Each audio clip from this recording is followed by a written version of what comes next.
All right. Well, welcome everyone. I'd like to call to order the January 9th, 2023 Lake Washington School Board meeting. Please let the record reflect that 4 of our board members are here tonight and Director Carlson is excused, as well as our 2 student reps who are both here tonight. So to just remind, the board does value public participation and engagement in our meetings. To support that effort, our board meetings will continue to be live streamed on the LWSD website, and the video of that meeting will be archived on the website for viewing at a later date if so desired. Please know you are always welcome to contact the board by email, boardmembers@lwsd.org, or by contacting an individual board member. And that information is also found on the Lake Washington School District website. And before we begin this evening, I'd like to offer a land acknowledgement. The Board of Directors of Lake Washington School District acknowledges that our district is on the indigenous land of the Coast Salish peoples, who have reserved treaty rights on this land, including the Duwamish and the Snoqualmie Indian tribe. We thank these caretakers of this land who have lived here since time immemorial. We commit to continue collaborating with our Native community to teach the indigenous history of this land and these local tribes to all children of the district. We also commit to provide the best possible education for all children of Native descent who attend our schools. Thank you. And with that, I will now entertain a motion to approve the January 9th, 2023 agenda. So moved. Second. It has been moved by Director Liberty and seconded by Director Choi to approve the agenda as presented. All those in favor, please signify by voting aye. Aye. Anyone opposed? Hearing none, motion carries. And so our first item on the agenda tonight is public comment. As I stated earlier, we do welcome the public, and to participate in public comment, we do ask that you sign up at lwsd.org/board/public comments. And our sign up does close at noon on the day of the board meeting. So the comments will be offered in the order of sign up, beginning with speakers in person, then followed by virtuals. For individuals that have sent in a written comment, we have included those in the board packet, and directors have had the opportunity to read those. They are also available for the public on our meeting website. And for this evening, we do have a significant number of individuals wishing to provide public comment, with the majority of those related to the topic of sustainability. Thank you all for coming. As we start in person or virtual, I will ask any individual speaking on a different topic to go first, and then we'll start through with the sustainability ones. The board does dedicate 30 minutes to hear from the public during this time period. To facilitate tonight, please limit your comments to 3 minutes. You will see a green light, yellow then red. When it turns red, please just wrap your comments at that point so that we can continue. That way we can make sure we get through as many people as we can. And as I call your name, please come to the podium for your comments and provide us with your name and connection with the Lake Washington School District would be helpful. So we will start with in person and then we will move to virtual. So the first person I'd like to call is Rhea Malloy.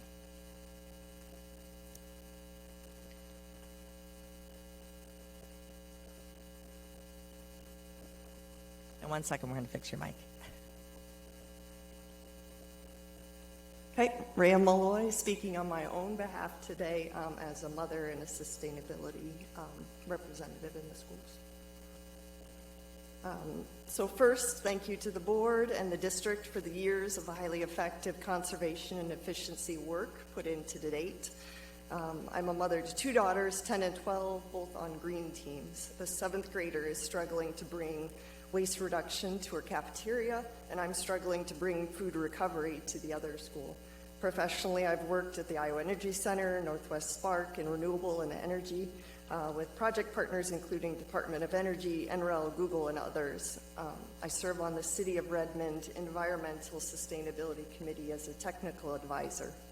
Our home is 100% solar powered and has been for a decade and fully carbon neutral for the past 3 years. For 5 years, serving as the sustainability chair at Horace Mann, we're on track to achieve level 3 green school status later this year after a race reduction in energy efficiency focusing on water conservation, air pollution, and that's including climate change emissions.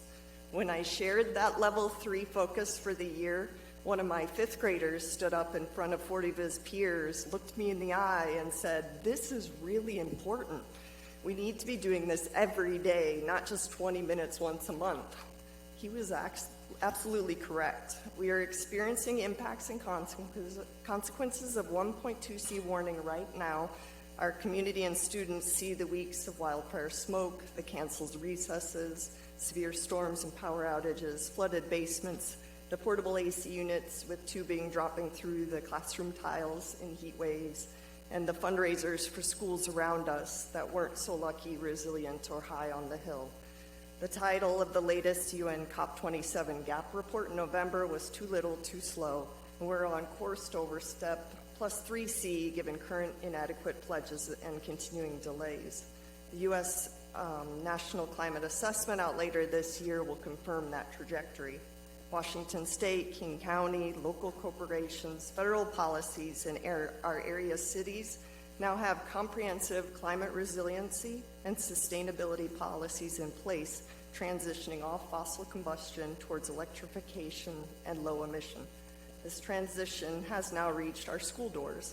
It's our turn and our time to rise to the challenge with a flood of response and results.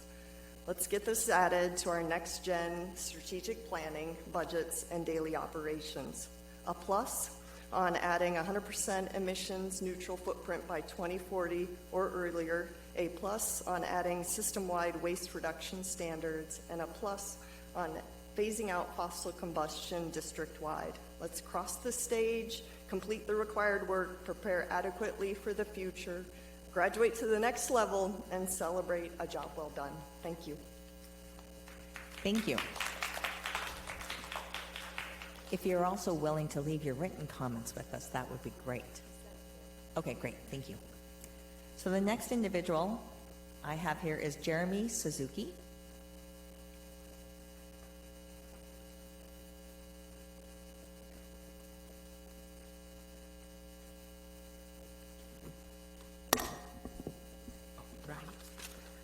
Good evening. My name is Jeremy Suzuki, and I am a junior attending Juanita High School here in the Lake Washington School District. I'm here tonight because I have the need to talk to you all about the issue of climate change and the need for our school district to take climate action. Climate change is a pressing issue for students. Almost all, if not every single one of us, have grown up aware of this problem and its threat to our entire planet. Many of us youth have lost much of our livelihoods to climate change. A sense of anxiety, gloom, and resignation for the future of our lives have built up through every thought of climate change, and it is particularly hard for us to forget about it when we feel the effects of it in school. Our frequent snowy days have fueled uncertainty of whether or not there will be any classes that day, and we have become worried about many difficulties while traveling to school on the roads. A substantial number of after-school sports activities were canceled in the fall due to smoke from wildfires, including some of my tennis team practices and matches. The smoke even had an effect on our school's homecoming day, making it hard to take ideal pictures and enjoy our time outside. Climate change has forced us to shift around schedules and worry about our immediate as well as long-term future time and time again. And time is running out. However, there are also some pieces of good news. Last year, Seattle Public Schools have made a resolution to being a 100% renewable energy school district by 2040. It's a wonderful step taken to combat climate change on a local level by our peers and colleagues in Seattle. And the other good news is that we can do that here too.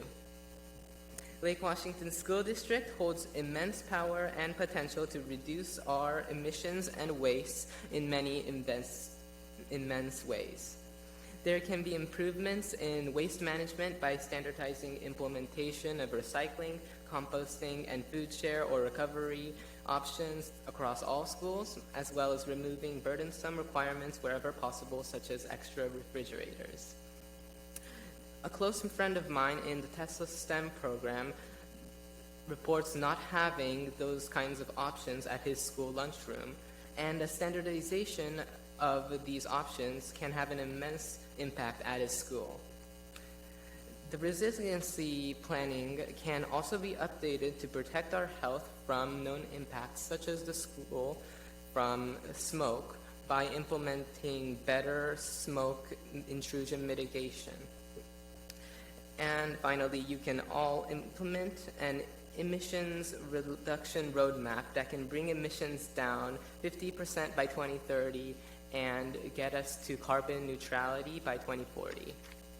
Some important steps to achieve this, including ending fossil fuel installations, phasing out fossil fuels and methane in our facilities, maximizing funds for solar and electric efficiency updates through the Inflation Reduction Act passed last year by our U.S. Congress, as well as other legislation, and electrifying fleets to maximize our bi-directional power supplies wherever possible. Our school district has worked wonderfully to honor your commitment to us students, to edify and prepare us for our later lives out in the world. Now I implore you all to have compassion and take further steps to protect the world we all live in and ensure us all a brighter future. Thank you. Thank you. The next person I have signed up is Susan Vossler.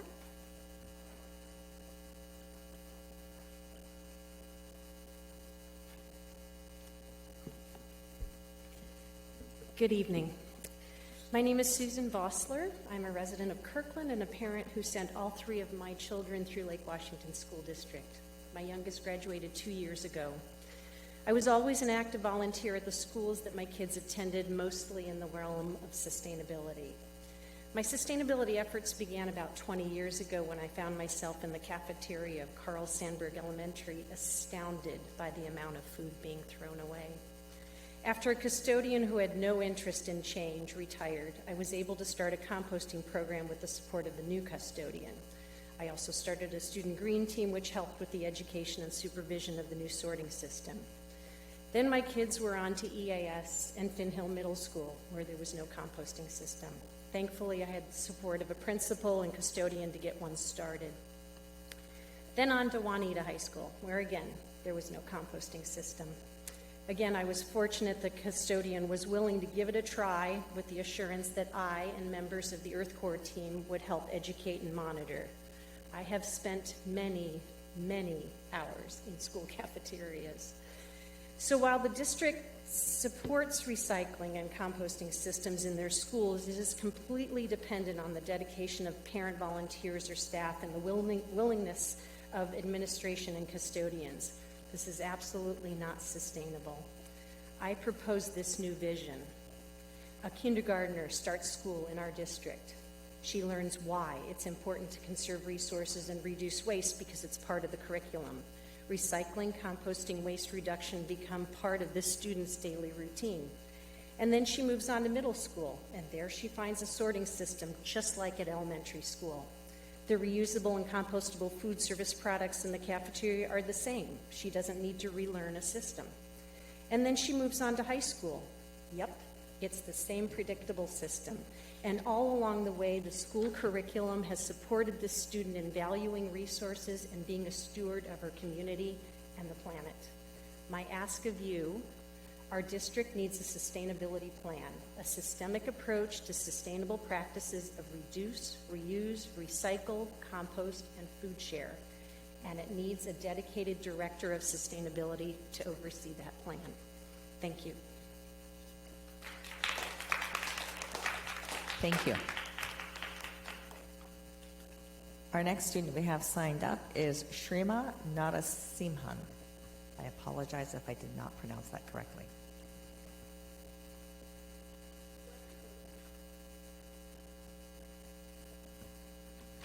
Oh, okay, it's a whole group? Yeah, we all are signed up. Is this, okay, that's great.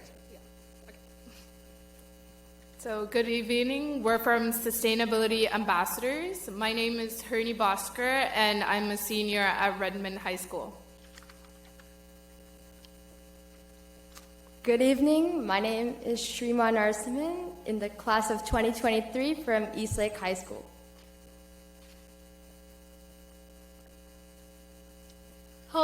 everyone. Thank you for having us here. My name is Arya Boite, and I'm part of class of 2024 at Redmond High School. Hello, I'm Vedant Srinivas. I'm a junior at Eastlake High School. Last night, we sent you an email with a letter urging the LWSD to adopt its draft sustainability policy, with details about curriculum design and how sustainability can fit into classrooms. We wanted to be in person with you to speak to the letter. We have a lot of homework to do tonight, but we're here because the bigger homework is our future, a sustainable future.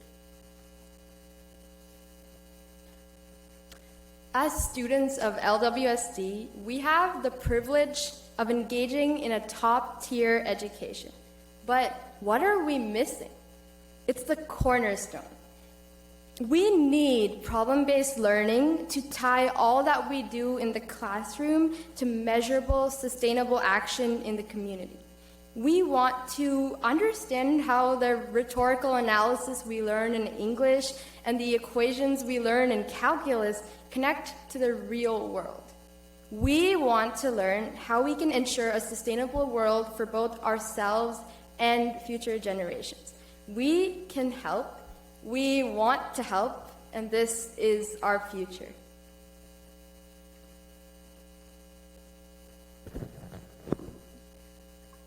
As sustainability ambassadors, we work with many existing strategies. From our impact project strategy, which aligns personalized impact campaigns with city climate action, to our Teacher Fellows program, where we empower educators to use the climate action policies, plans, and performance measures of our city government as a local living textbook for student learning. We use real-world performance measures, such as the Sustainability Plan for Redmond and Kirkland, as both an entry point and an outcome for problem-based, place-based curriculum design. We can help, we want to help, and this is our future.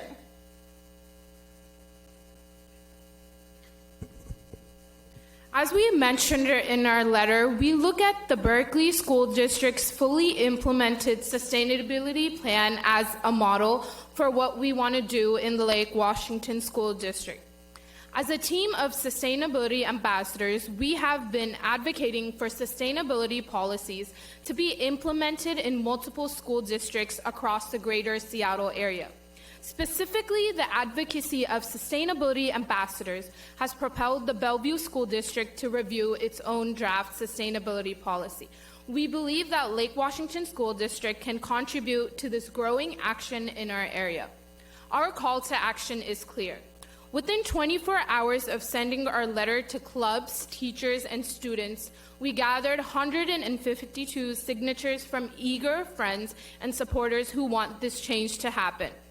We urge the Lake Washington School District School Board to adopt a strong sustainability policy.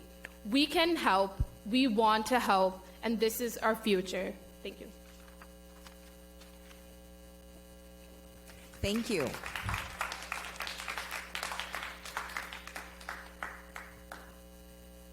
And so the next individual I have signed up is Stephanie Lekoven.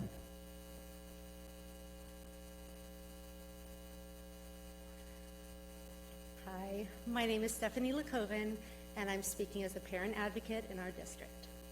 I have a 5th grader, a 9th grader, and a Lake Washington High School graduate.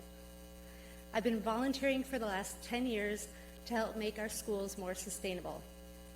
For 3 of those years, I served as the Lake Washington PTSA Council's first sustainability chair.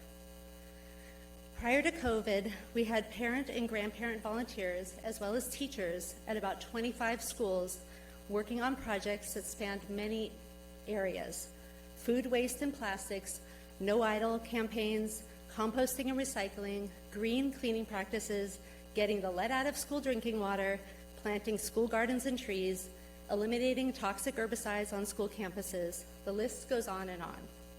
All of these issues are important for student health and well-being, and they all connect to climate change and environmental justice.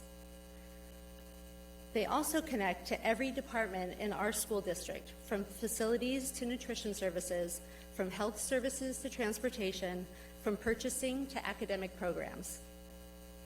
Right now, if a principal or custodian does not see the value in composting or food share tables or green cleaning, then it would be very difficult or impossible to make any progress on these issues at that school.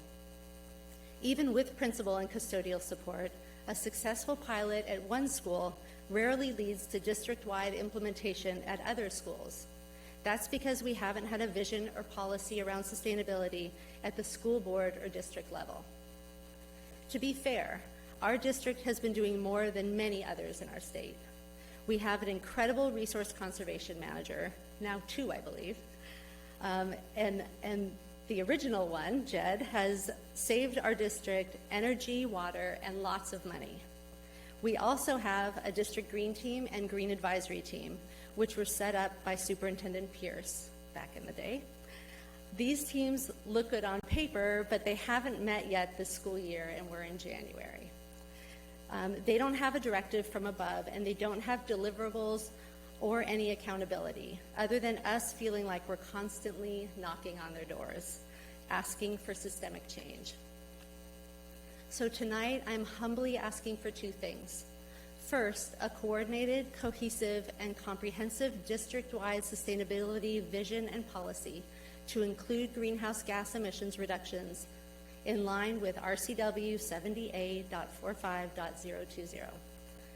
Secondly, for the school board to direct the superintendent to implement that vision and policy by hiring a sustainability director and creating a task force that includes school staff, students, families, and community members. This is not a part-time job that can be added to someone else's position, as it has been for the last few years. As the second largest school district in our state, we need an experienced, full-time sustainability director to develop a roadmap for reducing our environmental impact and put students at the center of a culture change around sustainability and climate resiliency. We want to be partners in these efforts. We are here to help in any way we can. Thank you very much. Thank you. And the next individual is Devin Kellogg.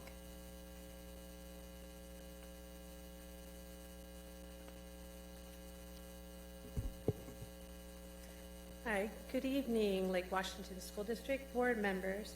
My name is Devin Kellogg, and I'm a ribbon parent, a PTSA sustainability chair, and an educator with two teens currently attending schools in the district. We are excited to see an in-depth study session on sustainability scheduled for next month. Thank you. For the benefit of our children's health and future, I would like to echo the inspiring pleas for an emissions reduction roadmap as part of this effort. I'd like to offer some additional points to consider as you evaluate policies.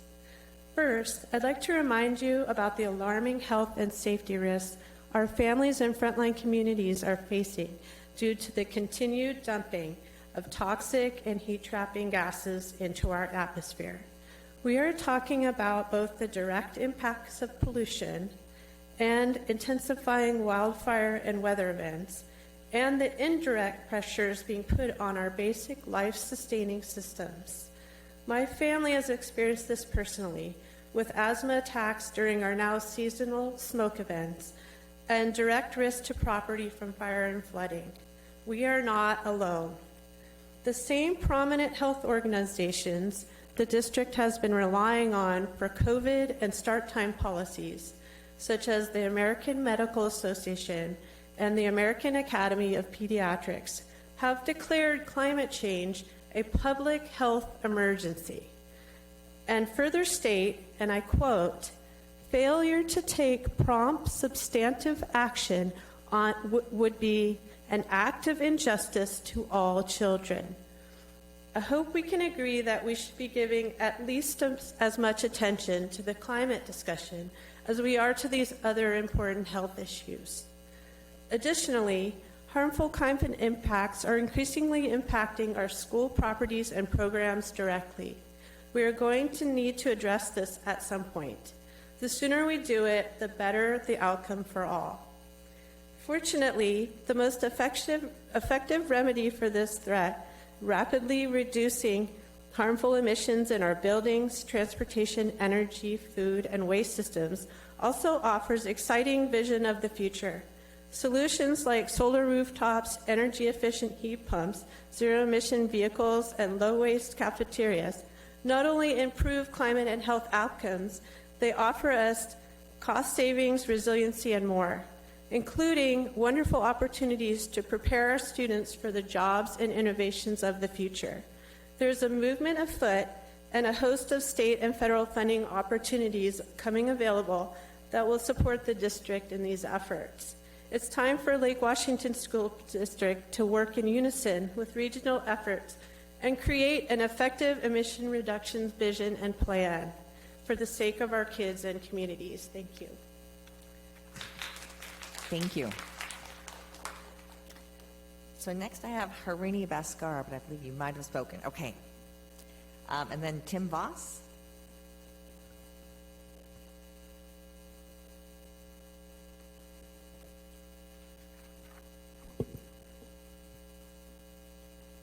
Good evening. I'm Tim Voss. I've been a Lake Washington teacher for 25 years now, currently serving in the New Teacher Support Program. And I'm here tonight to encourage you to elevate sustainability as a district priority. I support aggressive goals and action to reduce emissions and waste while prioritizing health, resilience, and especially education. I see an increased focus on sustainability as both a necessity and an opportunity, and I'd like to share a little bit about a project that I'm working on right now. So inspired by the United Nations Decade on Ecological Restoration and a desire for social justice, this past year I facilitated a partnership between the City of Kirkland and Kamaikan Middle School to do ecological restoration at their schoolyard. To help meet their canopy cover goals, the city has generously agreed to supply the school with tools, plants, and other supplies needed. If you had been at Kamaikan on October 13 and 14, you would have seen over 150 sixth graders working together to dig out invasive blackberry, on their knees identifying insects, and turning long ivy strands into jump ropes. In December, they each wrote their name on a flag and tied it to a tree or shrub that they had planted. And then on Earth Day, they will check on the status of their baby plants. They will weed and mulch again. Beyond the hands-on, engaging science learning, if I had more time, I could tell you stories of wonder and discovery, of collaboration, persistence over struggle, community building, inclusion, and professional development. The Restoration Project connects kids, staff, operation and facilities, retired teachers, and the larger community, with hopes at some point of connecting with tribal partners. This is an example of what Peter Donaldson has called a shift from educating about sustainability to educating for sustainability. With a warming climate, there is an imperative to change our priorities, and there is an opportunity to include students in this change. There's a lot of grassroots energy around sustainability in schools, but much of the effort is individually driven, as you have heard, isolated, and difficult to sustain over time. My plan is to replicate this project, but it requires continuous coordination between administration, staff, curriculum, facilities, and outside partners. And I'd like to advocate for a more systemic approach with three critical components. One, clear district sustainability goals and targets. Two, a sustainability director to coordinate efforts. And three, teacher and student involvement with each goal. In closing, I want to acknowledge the priority Lake Washington has already placed on sustainability. The long-time focus on geothermal and other alternative energies is visionary, and I believe sustainability is a core value central to our identity as an organization, attractive to both families and to potential new employees. I see that I'm out of time, and I'll end by saying I encourage you to embrace this identity, harness this grassroots energy, and elevate sustainability as a priority. Thank you. Thank you. So the next person I have is Manya Gupta.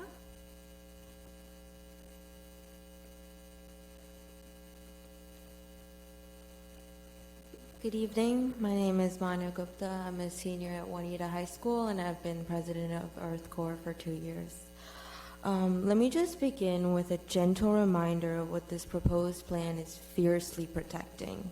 The school board is trying to make a momentous step towards protecting our ability to walk to our parks and watch the wildlife enjoy their habitat. It's beautiful if you've ever been. And all of this without the wild smoke in the air. Seattle was one of the worst cities in the world for a few weeks. The smoke canceled sport practices and games, affecting the daily lives of our student athletes who work very hard to both prioritize their education and their passion for their sport. The smoke permeated through the air filters in my new building as we sat in our seats trying to ignore the smog outside. It was orange outside, and it's supposed to be blue. I woke up to orange skies, and my best friend couldn't step outside because of the fear of worsening her health. We spent homecoming night indoors, playing board games on the living room instead of a fire pit outside. The Lake Washington Schools District has made a commitment to its students' well-being, to the community, and the effective use of resources. I believe these resources will be well spent in this proposed plan. By adopting these policies, the board ensures that all its student bodies will be able to live in a safe, sustainable environment. I've been learning about climate change ever since I've been in the school district. In 5th grade, I learned about natural gas versus coal. In 6th grade, I learned about how our trash systems work. And like other speakers have said today, a lot of individuals work very hard to make the school district be sustainable. When I was in 11th grade, my seniors had graduated and I was left alone to guide our Earth Corps team. In that time, I've been able to have trash pickups, to secure a grant to restore a stream that flows by our campus. And I would really love the school board's support into making sure that all of our efforts of my club play out. Thank you. Thank you. And that is currently the last in-person speaker that I have, but we do have 4 online speakers this evening, and we're going to be starting with Lisa Guthrie.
Thank you.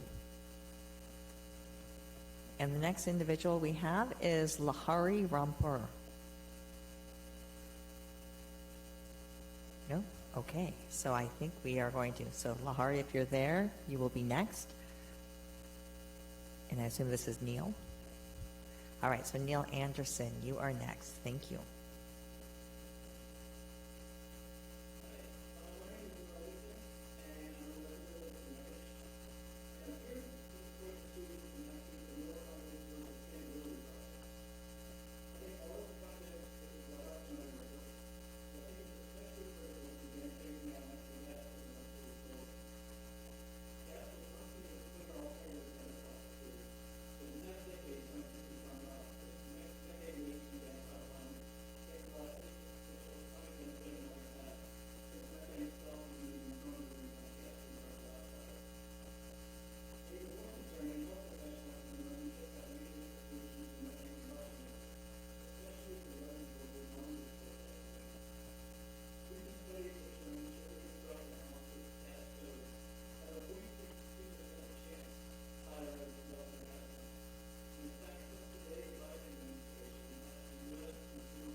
Thank you.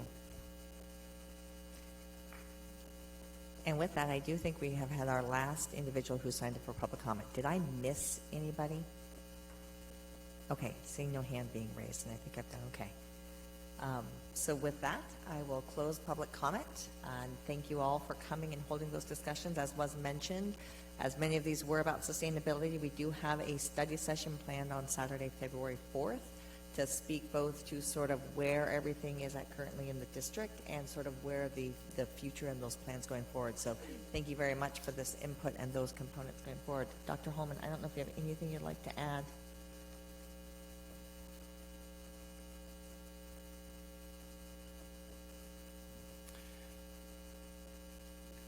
Sure, I'll have something to add. I think I heard tonight a number of speakers talk about what the district has done. I think one of the efforts we want to do currently is to actually collect that so we actually understand the scope and scale of what is present. So then as we think about developing a plan moving forward, that we actually have documented what is. So, and actually, as we've started to dig into it, there's actually some pretty exemplary findings across the district and some definite areas for growth. So, yeah, looking forward to February 4th and the ongoing work. Thank you. And so just so you know, we will be continuing with our meeting. If you need to leave at some point, that is perfectly fine. Please feel free to get up and do so. We'll just be moving through to our consent agenda. But thank you all for coming and appreciate your time. You are more than welcome to stay, is the other thing I will say. All right. Our next item on the agenda this evening is the approval of the January 9th, 2023 consent agenda. So I will now entertain a motion to approve the consent agenda. So moved. Second. It has been moved by Director Choi and seconded by Director LaLiberty to approve the consent agenda as presented. Dr. Holman, could you poll the board? Sure. Director LaLiberty? Yes. Director Stewart? Yes. Vice President Choi? Yes. And President Bleasner? Yes. And Dr. Holman, could you please summarize the donations that were included? Yes. Tonight on the board's agenda, you have over $105,000 worth of donations broken out from PTSA donating over $45,000 and other sources donating $60,000. And like I say time and time again, it is through these donations that our schools are able to provide services, programs, supports for students that they otherwise wouldn't be able to do. And so it's with great gratitude that we accept these donations to use for our students. Thank you. Thank you. So we will now move on to the non-consent agenda, and our first item this evening is the Human Resources Program update. And so with that, I'm going to pass it off to Dr. Holman to do the introductions. Absolutely. And so later in the board's agenda, we'll be monitoring operational expectation 4, which is personnel services, and thought it was appropriate to invite our human resources team to come and provide what I'll call a program update. This department and this team has been working tirelessly to develop services, to document services, to put plans together as we think about the recruitment, retention, hiring of staff. And it's my pleasure to hand this off to Dr. Joy Ross, our Associate Superintendent of Talent Strategy and Communications.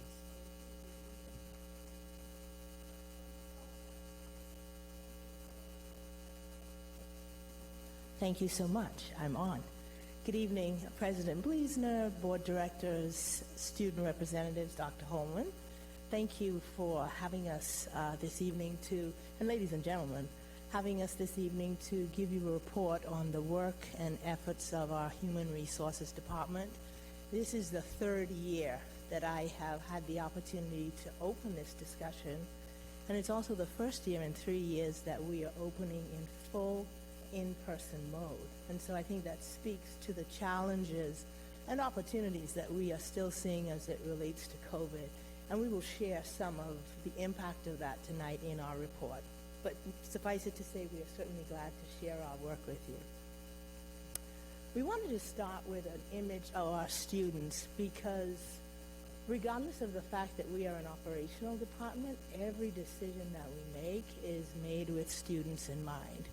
And it's exciting to be in a human resources meeting and hear references made to students. I think we were in a meeting a couple of months ago and actually talked about students, and somebody stopped and they were like, we're actually talking about students because we're a human resources department, and sometimes you're very focused on processes and systems, but at the core of everything we do, it's really based upon each student. And so every person that is hired in the district comes through HR, and so whether or not that's somebody in the front office, a teacher, an administrator, a custodian, a grounds person, a coach, everybody comes through the HR department. And so our systems really have to be designed in such a way that we can facilitate supporting, hiring the best to do just that, to believe in our students and to create an experience for them that they can thrive in, and ultimately then our students benefit. Typically, when human resources reports are given, there's a real heavy emphasis on recruitment. And as important as that is, what we are wanting to showcase is that recruitment is a part of a very complex process that a district must put in place to facilitate supporting all of the decisions that are made around a employee's time with the district. So we look here, we have staffing and operations, we have talent acquisition, employee relations, and labor management, and those will be the buckets that our report tonight will be represented in. And we're specifically going to look at those buckets through the lens of alignment, partnership, and capacity building. They say a picture paints 1,000 words. And I think that picture truly speaks to the diversity of our team. Experiences, race, gender, and I think that's important when you think about a district with a goal to attract and retain a very diverse workforce, that you have people that also look like that. I'm going to invite our Executive Director, Camille Alexander, and she's going to continue our journey, and she's going to take us through staffing and operations.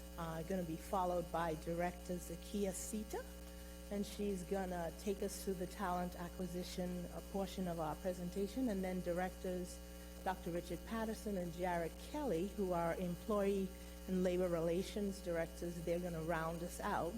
And we have our new director, Michael Clark. He's not presenting tonight, but he will certainly be presenting in the future. And so we appreciate this time and look forward to sharing our efforts with you this evening.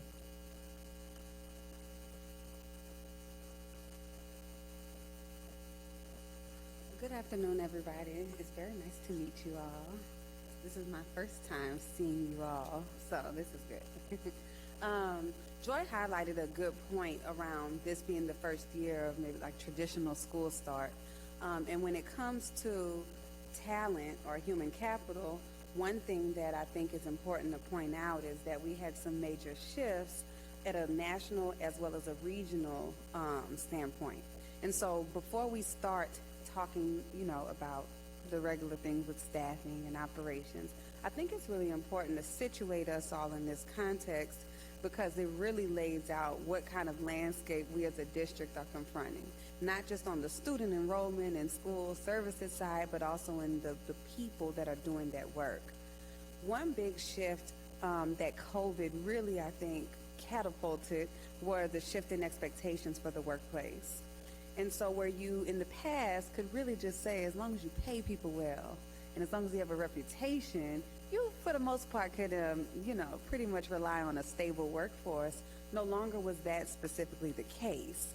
And so with health and wellness, cost of living, and other socio-political factors coming to the forefront, also knowing that we couldn't even just be amongst one another, that changed what you saw in terms of patterns when it came to retention, attrition, turnover, and things of that sort.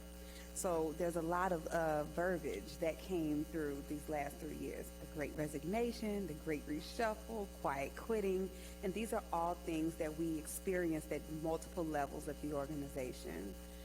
One big focus was mental health. We saw different levels of leaves due to mental health, different levels of people taking retirement, ADA requests, and things of that sort, even when it came to re-entering the workforce.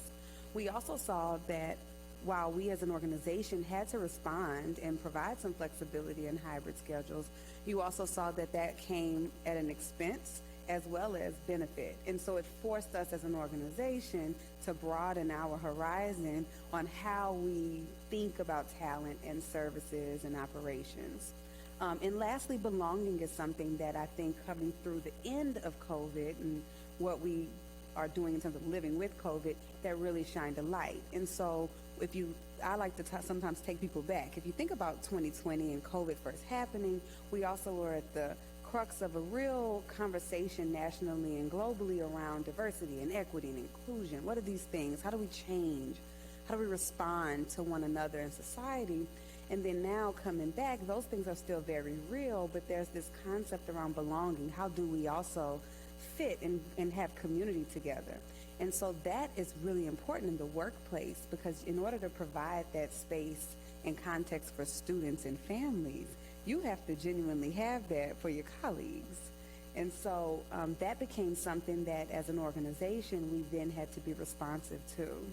Another big trend and impact that we had to face from the organizational standpoint was around shortages. And so we had already in Washington State, experienced what a teacher shortage is. Nationally, we have teacher shortages, especially when you start getting into specialized content areas like special education, the STEM sciences, CTE, secondary. That being said, it was exacerbated by COVID. And so we saw, even as a district and other districts in our region, shortages in special education. We also saw shortages in transportation, bus banners, classroom support. And so having to make sure you're pushing and finding a way to attract people to be in those instructional assistant and paraeducator positions, and then even in substitutes. And so the fact that that culminated into such a impact to us as a district speaks to the complexity that happens when you're operating in real life. So that's something else you'll hear as we kind of look at our data. Lastly, your workforce at the individual level also really kind of demonstrated some other shifts personally in what they expected, but what also they were bringing to the workplace. There's a different cost consciousness Some of that definitely a result of our inflation and where we are economically as a nation, and especially in this region. But also it speaks to people having a different perspective around balance and the relationship between work, home, wellness, family, and those other obligations.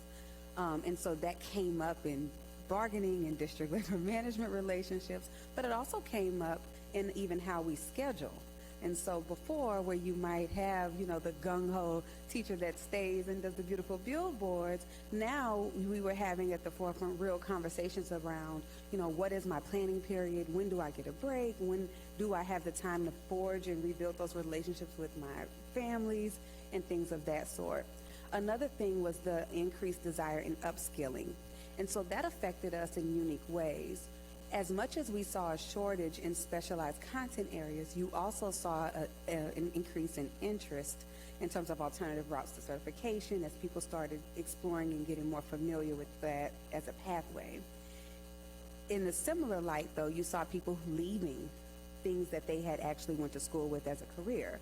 So you saw teachers that were exiting and trying a different career path. You also saw that amongst a lot of other professionals that work in school settings, so mental health professionals, BCBA professionals.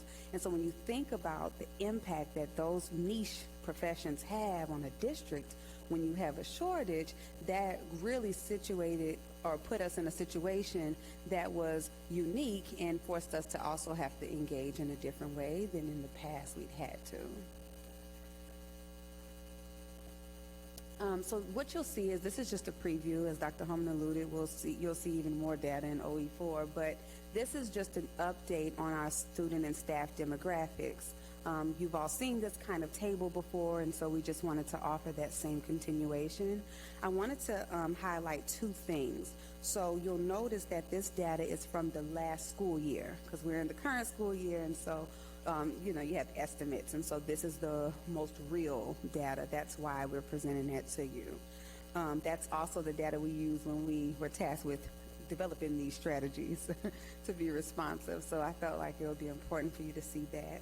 The other piece to consider is that coaches, regular substitutes, long-term subs, those folks are not represented in that data because they're not, from a legal standpoint, the same as a full-time employee that you pay benefits and payroll taxes against the same way. The other point I would like to highlight is that these are the 7 federal race categories, and so although folks may identify differently, these are in alignment with what you would see with any federal data requirements as well as the census. And then finally, in terms of the order of data, we took it from the starting in descending order. So we're starting with the largest number at the top, and then it's going and decreasing. So just to respond to any questions about how, because it's not alphabetical, I just wanted to highlight that. What you're noticing is that on a large scale, when we look at our race and population data from students and staff, regionally we are predominantly white. That being said, I want to carve out or point out that you do start seeing somewhat of a synergy between the different populations that are non-white. So when you look at Asian, Hispanic, Latino, and what that is indicative of is that in some ways there is something to be said about patterns being stable in our area, in our region. And so, for example, if it was the case that classified staff were inverse and you had like Native Hawaiian and Black overrepresented in one place and students not, that could lend itself to a different story. So for us, in our story, we did notice there's a lot of alignment in terms of proportionality when it came to how our racial data is falling. So, and the last thing, just to articulate in case folks missed it, we do separate our staff out by type. So classified would represent anyone that is a professional that's working in the central office, as well as a bus driver, as well as a custodian. So anyone that's not required to have like a state certificate.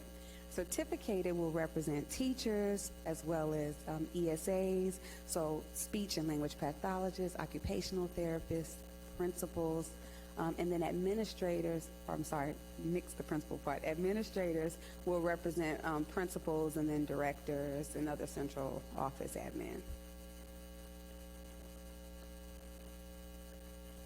The next piece of this story, the one we really care about, is around retention. And so retention for any organization is really important because obviously if you have great talent, you want to keep them, that enhances productivity, it enhances target outcomes. In plain language, when you have good people doing good work, students thrive. And so we look at retention from a human resources standpoint. You usually look at it in a short term as well as a longer term window. For schools, because kids grow up, 3 years is a better longer term indicator than maybe in some private sectors where you will notice they'll do 5 to 7 year increments. So I just wanted to carve that out in case anyone is familiar with retention data. So what you're seeing here and what's being represented again is employees. So not your substitutes, not coaches or any kind of seasonal staff. And so the percent in the table on the left is representing the percent of employees that were hired during that 2020-21 school year, in which case they would have stayed last school year. So we retained them for 1 year. And so that again is broken out by those 7 federal race categories and again in descending order. The table on the right reflects a 3-year retention. So these are people who were hired pre-COVID, 2018-2019 school year, who remained last year. And so essentially had been working with our organization for 3 years. So I'll give y'all a chance to look at that. And remember, that's not total number of employees. That's total number of new hires for those time periods. And so the big percentage at the bottom is representing our organizational retention rate. And so after 1 year, we have just under 80%, which by industry standards is a high level of retention. And then after 3 years, we're at about 63%, which when you look at school districts and other public sectors, it's pretty comparable. You'll see, if you look nationally, they kind of set a goal of being in that 65 to 70% range. Obviously, we have a unique thing called COVID that definitely had an impact on who stayed. And so again, this is broken out by race in the event that we wanted to be able to also situate that context in that retention story.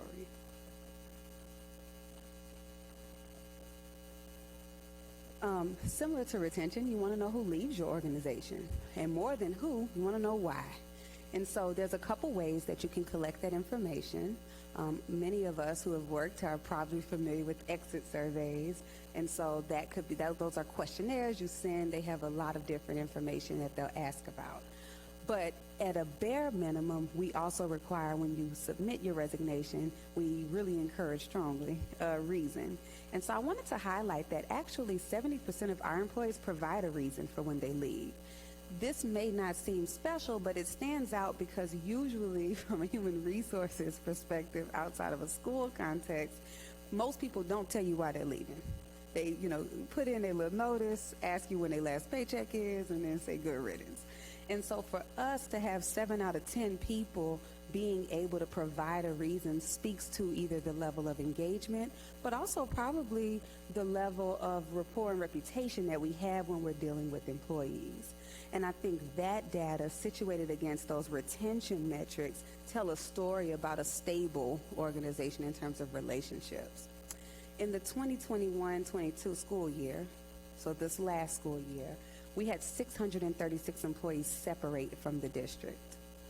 And when you look at that in comparison to previous years, it was a little higher, but then what's more important is the story behind why. And so if you want to just have a number, the turnover rate was just under 15%. It was really like 14.99. I didn't want to belabor us with that decimal, so rounded on up to 15%.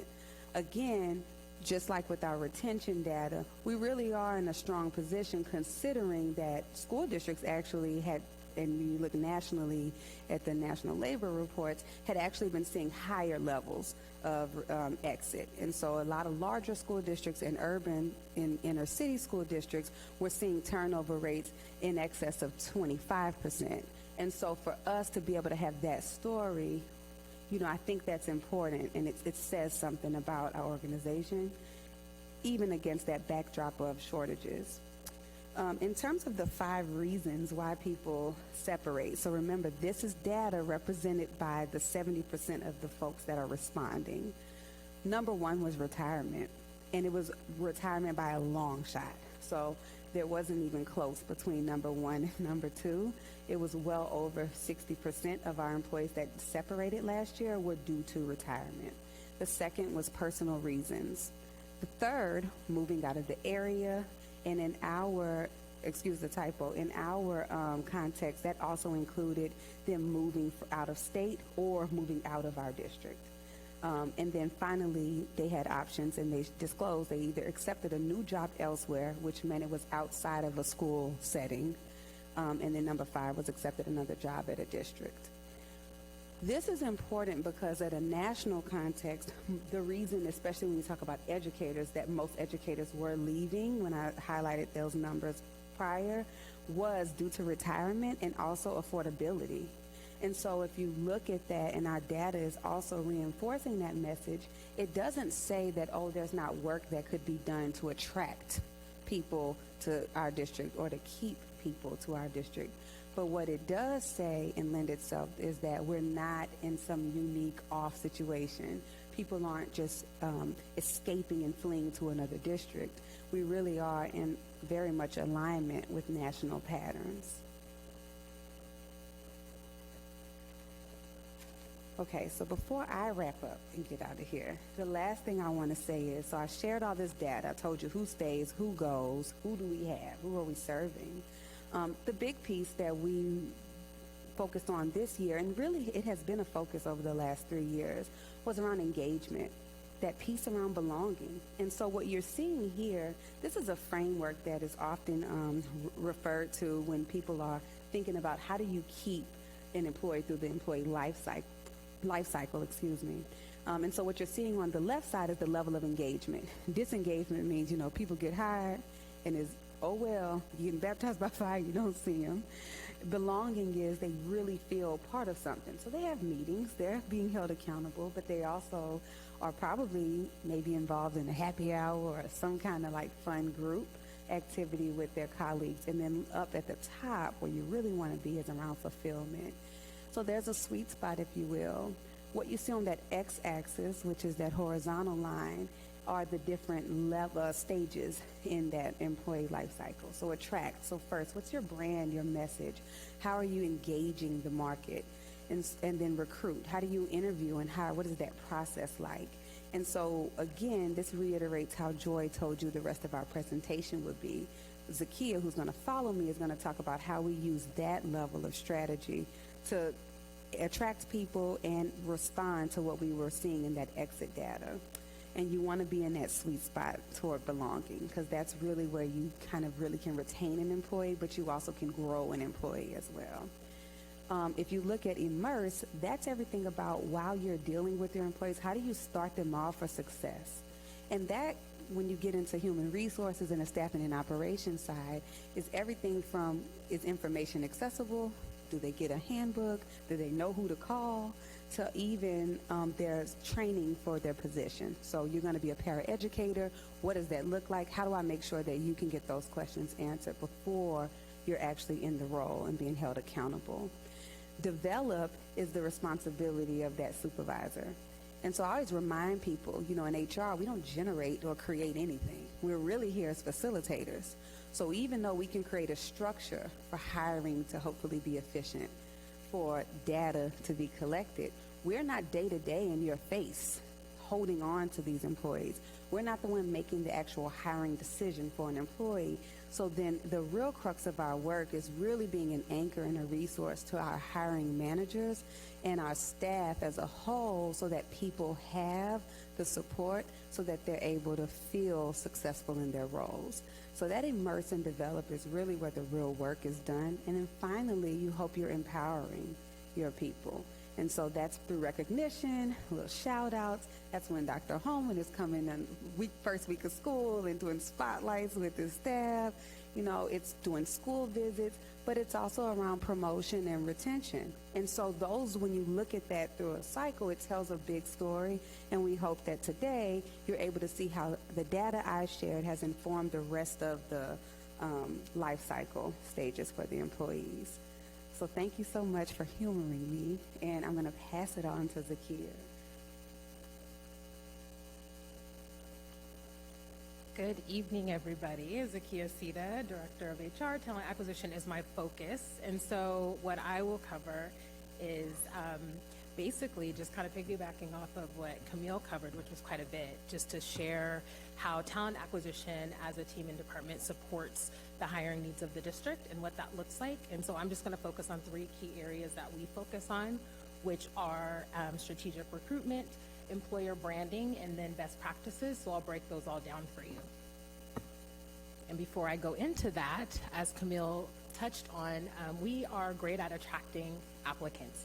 And this data page shows how many applicants we had starting last school year through the beginning of this year, actually. So as you see, we have no problem attracting applicants to the district. And this data that you see here is voluntary, so it is broken down by race. Again, you get to see race and gender, and it kind of piggybacks off of what we've already seen in the trend when it comes to races. And so this data, again, starts in August 1st, 2021 through January 1st of 2023. We have over 7,000 applicants. We are attractive. We continue to elevate and attract, and we are an evolving workforce. And we use, like I said, those strategic efforts to ensure that we are intentional about the talent we recruit for the open positions within the district. And so I will go into what recruiting with intention means for us.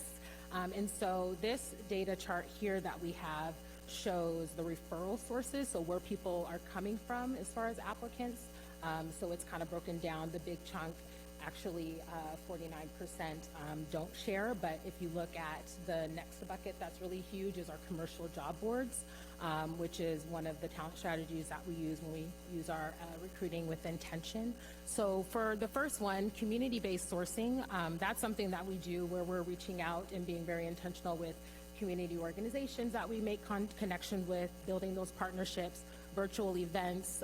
We host workshops. We've done that in partnership with entities such as the YWCA, the Redmond Resource Fair that happens at the Redmond Library. So we're very intentional about being in the community, engaging with community, sharing about opportunities that we have within the district. And that's what you see up there. And then also WorkSource. WorkSource is an entity that's spread out throughout the state, but that's a way that we're able to be intentional about reaching out, building relationship, but also selling ourselves as a great opportunity for employment opportunities. Another method that we use is position-based sourcing, and that's really being strategic with the specific position and really reaching out to those organizations such as legal associations, depending on the role. But we're very intentional about outreach to the specific role, specialized associations and networks, SHRM using human resource, those type of targeted areas. So we are intentional about making those efforts as well. And then another focus that's super important is the candidate experience. That's one where we're really making sure that we're not just relying on the technology that we have, but we're really doing a human touch and connecting with candidates, having those conversations. If they don't make it in one position, let's have a conversation about where else they can fit within the district, if there's other opportunities. So we're really intentional about that. Also being responsive and managing expectations with candidates. So we're letting them know what the process is, what it'll look like once they've submitted their application, what the deadline is. If there's interviews going to be scheduled, we communicate all of those things throughout the process. And we also follow up after interviews. So making sure that, we're providing high-level customer service, not just to the hiring managers, but also to the candidates. Because again, that plays and speaks to our brand as an employer. We do want to make sure that people feel good about the experience that they had with us, because if they don't get the position, then they can apply for something else and they want to engage with us. And so the other piece, again, is the DEI focus. That is something also that speaks to candidate experience. So making sure that our post language is not exclusionary, so we're not excluding anybody, we're being accessible. Also thinking about, relationships, communication, automation, referrals, and then identifying other employment opportunities, as I've already shared. So those are some of the areas that we focus on when we think about recruiting with intention. And again, speaking to branding, this slide just kind of shares how we try to highlight ourselves as an employer of choice. And these are just 6 categories that I'll cover tonight. With the first one being the student teacher program. That's something that really speaks volumes about our district. It's the Pathways program that was designed to ensure student teachers completing teacher practicum receive high quality classroom and school experiences, career readiness resources, professional development opportunities, to ensure that interns feel included and supported during their placement within the school district and classrooms. This program, I know, attracts a lot of teachers, and it's something that is something that people really look forward to, and actually it's something that people, I think, it draws people to our district, I believe, teachers. And then the other one is the alternative route program, and that's something I don't know if we talk about a lot, but it is an alternative route for classified employees. And so you come in as a classified employee, but maybe you have an interest in becoming a teacher. So it's an alternative route where we're able to recruit para-educators who may be interested in becoming teachers to kind of create those internal pipelines for us. The other one that we have is the new teacher support program, and that one is for teachers who, within their first 2 years, are able to get new teacher hands-on support, mentors, coaching. And then the other thing that we love to celebrate is our competitive wages and benefits. And there's tons in there for anyone. Most employees who work more than 20 hours are able to receive, those paid holidays, medical insurance, dental insurance, all of those things. And we really are good about selling that, not only when on our website, but also when we're communicating with the candidates. And so we love to sell those. And then the other one, again, is the commitment to DEI. So thinking about the inclusion, K through 12, equity teams, again, the DEI professional development. So really making sure that we're celebrating those things. And we also, I think that attracts folks to us, and it's part of our branding strategy. And then the last thing is the professional development. So as I talked about, we do that for new teachers, but it's also something that is offered to all employees. So it's not something that's just for teachers. There is opportunity for folks to do some of that professional development and grow professionally once they're hired within the district. So those are ways that we brand ourselves and sell ourselves to candidates. And candidates, they want to know, and I think Camille did a great job of highlighting what are some of those things that people want to know about, and why should they come to us, and also why should they stay. And these are things that really help sell us as a district. So the last thing that I will cover is just some of our best practices and how we're building and really sustaining as far as capacity, but also really supporting the hiring managers, and these are the ways that we do that. So the first thing I'll talk about is the data. So you've seen a glimpse already, but what we do is we really arm hiring managers and teams with data to help them evaluate candidates and make sure that they have what they need to make the decision, the best decision. And this includes data analysis of hiring, retention, overall district demographics shared with the district and school leaders. And with that also is resources. And so again, really standardizing our forms and procedures for hiring managers, giving them less to worry about, allowing them to focus on the candidates versus paper and form. So we have toolkits online and within our systems to be able to provide strategy, but also really support those hiring managers one-on-one. And what we really focus on is that one-on-one customer service approach that we do with the candidates. We also do that with hiring managers. To really ensure that we sit down, walk through what is the hiring plan, how can we best support them. And again, as Camille already alluded to, we really facilitate that process. We don't get to make that decision, but we do want to make sure that they're equipped to make the best decision. And then again, that includes a game plan outline from post to hire, interview materials, screening and interview question banks. So we really try to make sure they have everything they need to be able to just have a really seamless process. And then the other piece that we facilitate is really that compliance, which makes us HR, is really making sure that compliance is always at the forefront. So we ensure hiring managers understand relevant and legal procedure guidelines from start to finish. I'm thinking about certifications when we look at those certificated positions, CBA guidelines, because we're dealing with so many different unions as they'll talk about. But really just making sure compliance is at the forefront, because at the end of the day, everything that we do is about systems and structure and process. And so as talent acquisition, we just want to make sure hiring managers and the district needs are met, but also that we're supporting them the best way that we can, while giving them, the freedom to make that decision, but just equipping them so they can do it right. And that's all that I have. So I will move on. Thank you so much for your time.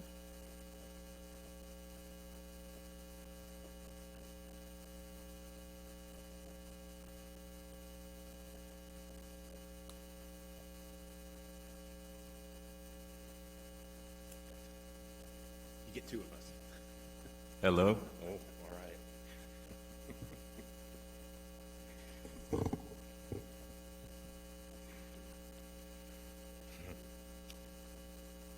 Oh, I'm Richard Patterson. I'm Jared Kelly. It's good to see all of you again. So I've been here for about 7 years now, and so I can attest that the HR department has had a great foundation. Really proud of the work we've done over the years. But however, what we saw is with change in our staff and with the unprecedented changes in COVID, we saw the need to reflect and to reevaluate our program. Previous to this, I was in the United States Air Force, and something unique to the military is that every 2 to 3 years, their officers will change duty stations. And the thought process of this is to evaluate and to build up a program or an office, then you move on, and then somebody else comes in with a fresh lens to reevaluate that process. And that's exactly what we were able to do with Dr. Ross coming in her second year last year with her experience, Dr. Patterson coming in fresh with all of his ideas. We were able to audit all of our practices, our processes, our protocols. And thinking about COVID, there was no playbook. Nobody had gone through this before, so we decided, hey, we need to create this new playbook, and that's where this concept of alignment, partnerships, and building capacity comes from.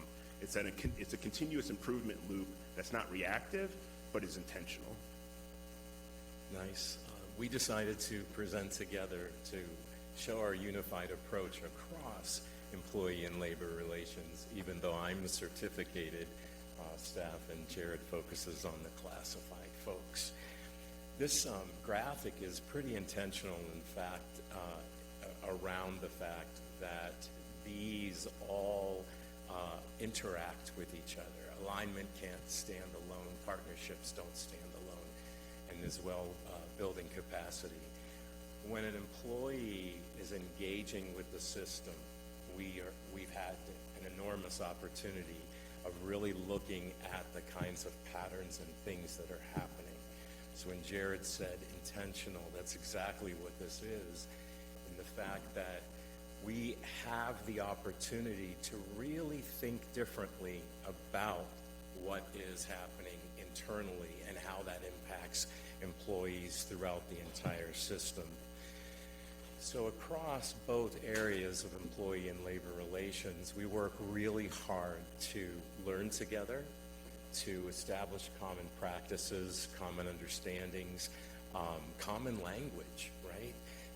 All of that around the notion of consistency. So regardless of what employee you are, what position you're in or whatever, the same kinds of ways we engage with you across the system it's similar in that respect.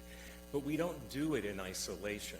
So Jared and I work very hard with others inside the department and then externally as well within the greater district. So that's where partnerships come in, because it is a constant feedback between these groups and us. So we're gaining knowledge and information. We're creating and crafting new practices, new processes, those kinds of things, right? And in that, then, we're learning.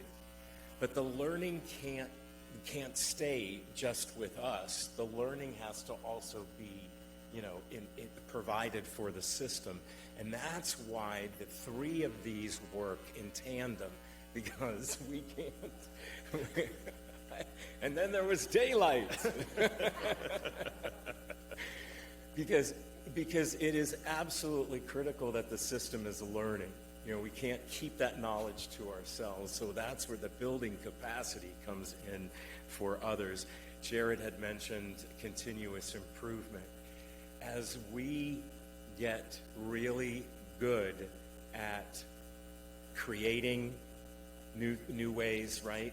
Realigning new ways, those kinds of things. If we're really looking at what are we abandoning, what were past practices, or what are we going to adopt, what are we maybe going to do differently, or what are we just, we're going to just create new from the ground up, that's continuous improvement. So focusing on this continuous improvement, we invested in intentional internal training, and you'll see some of those trainings here. And what we did is we reached out to our resources, our subject matter experts, or professionals in the field to provide these trainings. And what we found is, as a team, once we went through these trainings, something else would happen from the trainings. And a couple examples are in the investigations training. Once we concluded that led to our discipline pathways, which is a streamlined approach for our leaders to initiate investigations. For the harassment, intimidation, and bullying training, we were able to realize there's this concept of a greater collaboration between HR, Title IX, and Student Services as it approaches HIB. For ADA, with COVID, it was just a refresher training and then looking at what's on the horizon with how the ADA is impacted, and also led us to providing more resources into our ADA program. The anti-discrimination training was an opportunity to ensure that we all had a common understanding of the civil rights and our process. You'll also see that we had team members attend the Courageous Conversations seminar and the intercultural development inventory as well. And with these trainings, most of these trainings lead to compliance into law. So this also led us to reviewing our policies. And in that, when you think about some of the main policies that come across that affect employees and their relationships, HIB, right? Anti-discrimination, human dignity, civility, staff conduct. I know I got another one here, and sexual harassment. So those 6. And it's really important that we're looking at not only making sure that our language is up to date with current trends and current RCWs and WACs, but also then really starting to take a look and realizing that there's a lot of overlap within those particular policies. So the language then begins to repeat itself sometimes throughout these. So one of the things we're looking at now is where do we begin to streamline those policies around reporting procedures, complaint procedures, and that part as well. One of the roles that I have in the district is from OSPI is the Civil Rights Compliance Coordinator. And in that then, one of the main things that really keep me focused is OE14, the board policy around equity and anti-racism and inclusion and diversity and those kinds of things. So one of the things that we're working on right now that will be being released in the next couple months is some new training around anti-discrimination and how that in effect is very close to discrimination when it comes to protected classes under the civil rights law. So the training and the policy review led us to look at our internal processes. About a year ago, we started a weekly case management meeting, and that was a meeting for employee relations team to go over different investigatory cases. And over the year, we saw this development of needing to talk about all areas, and this goes back to Dr. Patterson's comment about being consistent. And so this meeting ended up turning into a meeting in which we talk about all the ADA cases, the investigations, HIB complaints, grievances. And what we're trying to do is ensure fairness and equity across all the employee groups, so no employee group is treated differently. So when you think about collective bargaining agreements, there's a lot of language in those, right? Jared has quite a few under his purview, and I have LWEAs under mine. And when you think about all those components in those collective bargaining agreements, how are we operationalizing all of that upstairs to maintain, compliance to the actual agreements themselves? So we worked to produce an HRELR processes, resource and reference guide internally. We've also moved to make the CBA from LWEA electronic, so it is much easier to just go online and do a search and such. There's been an enormous amount of effort this year on the whole data and operations side in documenting those procedures and practices and processes as well. And then we're really sure that we have internal meetings so that we don't stay siloed, that we're always sharing information between ourselves.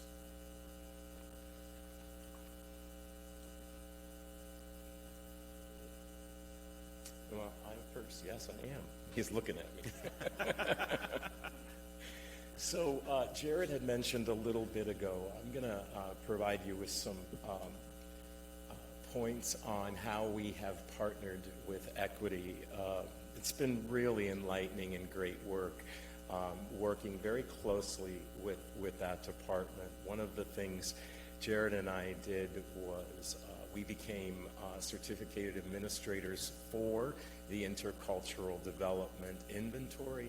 And essentially what that inventory is, it's a psychoanalytic tool that actually tells you where you perceive you are in your own intercultural competence and where you really are. So many of us have a gap between who we think we are around acceptance of other cultures and how we engage to then where we really are. And the cool part about it is it becomes something that you can actually use and work on.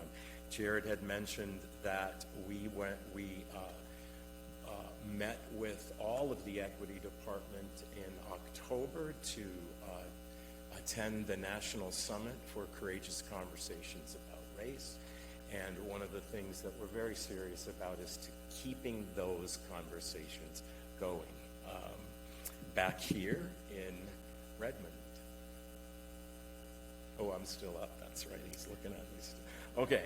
So when you think about the triangle between an employee and how they interact with the district, and they also interact with the union. So there's this really delicate balance in that, and truly much of it is based on a commitment to learning and knowledge and really supporting people to be their best. In that, for me, on my side of certificated, I meet weekly with LWEA. We work toward human resource staffing kinds of issues. Oftentimes, it's about the CBA and how we are internalizing things, whether that's leaves or remedies, those kinds of things. And when we get situations that we can't necessarily down here on the ground level, where it may impact the larger system, then it comes weekly to our greater DLM, where Dr. Holman, Dr. Ross, Mr. Cody, and then Howard and Katie and Nani from the union, we all meet, and both of those teams were really, really careful to be committed to action from it. But one of the cool things about these meetings, it goes back to what I was referring to. None of this is outside of itself. We often learn from each other, whether that's we're calling in an expert or reaching out to somebody to bring in information. It's also helping us look at our practice on the ground in order to improve what we're doing. We work hard at making sure that there's some form of data at the table for both of these meetings that we meet regularly with, whether that's qualitative or quantitative data. And as you know, I'm sure that we are about to, this week, start the bargain with LWEA. So we've been working really hard on making sure that we're best prepared for that.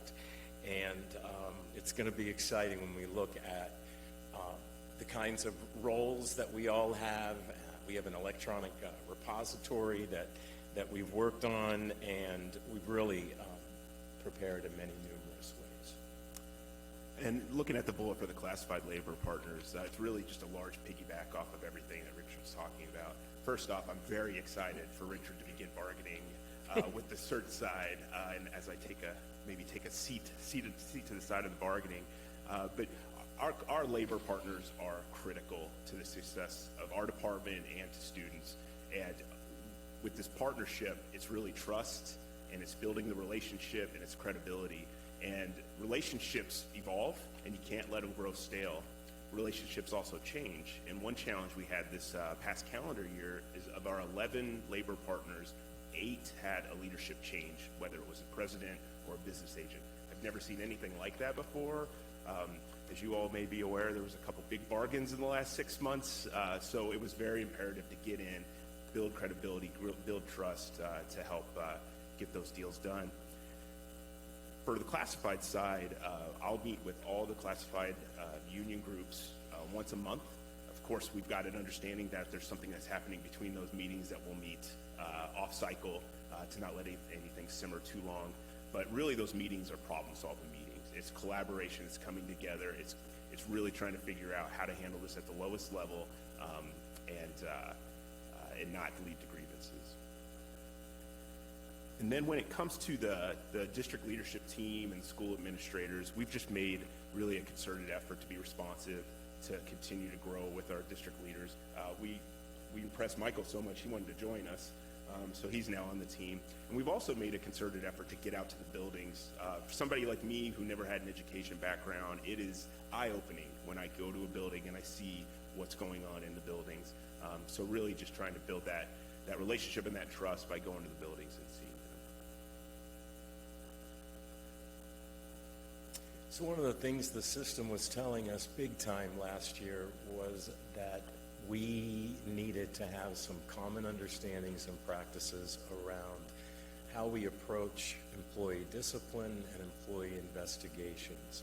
So we worked over the summer and then presented to all of DLT in August a flow chart that really gave folks a step-by-step process for whether an incident was a low impact kind of incident or whether the incident was high impact.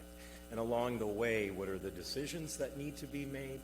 Who's responsible for what along that? And then the importance of timely responses when it comes to disciplinary action and investigations. In August, right here in this room, we had all building labor management teams coming together to learn about conflict resolution and the IBB, the interest-based bargaining process. The second week of August, the district always hosts the DLT training week. It's jam-packed with everything we need to know going into the year, lots of workshops, and it's really tough sometimes to get a little block of training in there, but after a survey was sent out, the system implied that, hey, we need some investigation training, and so the ELR team put together a training block on the last day, Friday morning, which is always the most popular spot of the week. But what we were able to do is walk them through the investigation process with this flow chart that we created, which was very beneficial. You know, you make a product, you send it out, people look at it, but being able to really walk through it, answer questions was great. We also hosted a Q&A session where district leadership members were able to submit questions, and we were able to answer them on the spot and have a collective conversation around those questions. We also had scenarios planned out, investigatory scenarios that individuals might find themselves in, broke people up in table groups, had them evaluate the situation, report out, and then had a kind of a collective conversation about that as well. And then finally at the end, we asked for feedback, unsolicited, anonymous feedback, send it our way, and what that did is led to further projects, such as the HR ELR, rolls right off the tongue, newsletter. What Jared forgot to mention was, even though it wasn't a very popular time spot, it's also not a very popular topic. For sure. People get real nervous. We did produce and publish our first HR ELR publication around investigations, and it is to intentionally support people in trends and practices in employee and labor relations. We're also working currently and getting very close to finishing, and it would, I imagine, come to you, the affinity groups for the district. When you look at groups of folks who share similar social and cultural backgrounds and experiences, shared characteristics, and oftentimes across those protected classes of folks. We would like to provide those opportunities for people to come together, to feel supported from each other around anything from race, sexual orientation, all of those components of protected classes. And finally, another avenue of building capacity that we've been working with is our bargaining team opportunities. Again, you've heard a common theme. There's been a lot of bargains happening, and there's nothing better than building capacity for our future CLT leaders than getting them on bargaining teams, getting them training. I can speak for the classified side that traditional classified bargaining can be a bit different than the certified bargaining. And so when we get new team members on, it's a little eye-opening of the process. But every time our team members leave, they just feel very fulfilled and just very happy to have that experience. And what we want to do is get people in that haven't had that experience, get them the training, and give them that opportunity. Thank you, Board, very much. Thank you so much for your time tonight. Every time I have the opportunity to listen to the team and hear summaries of work that is taking place throughout the weeks and the months, it's exciting, but I am especially excited tonight to know that they've been able to present that to the board so that you can see what our intentional efforts are furnishing in terms of alignment, partnership, and capacity building. And I think it's only fitting to end with our focus again on students.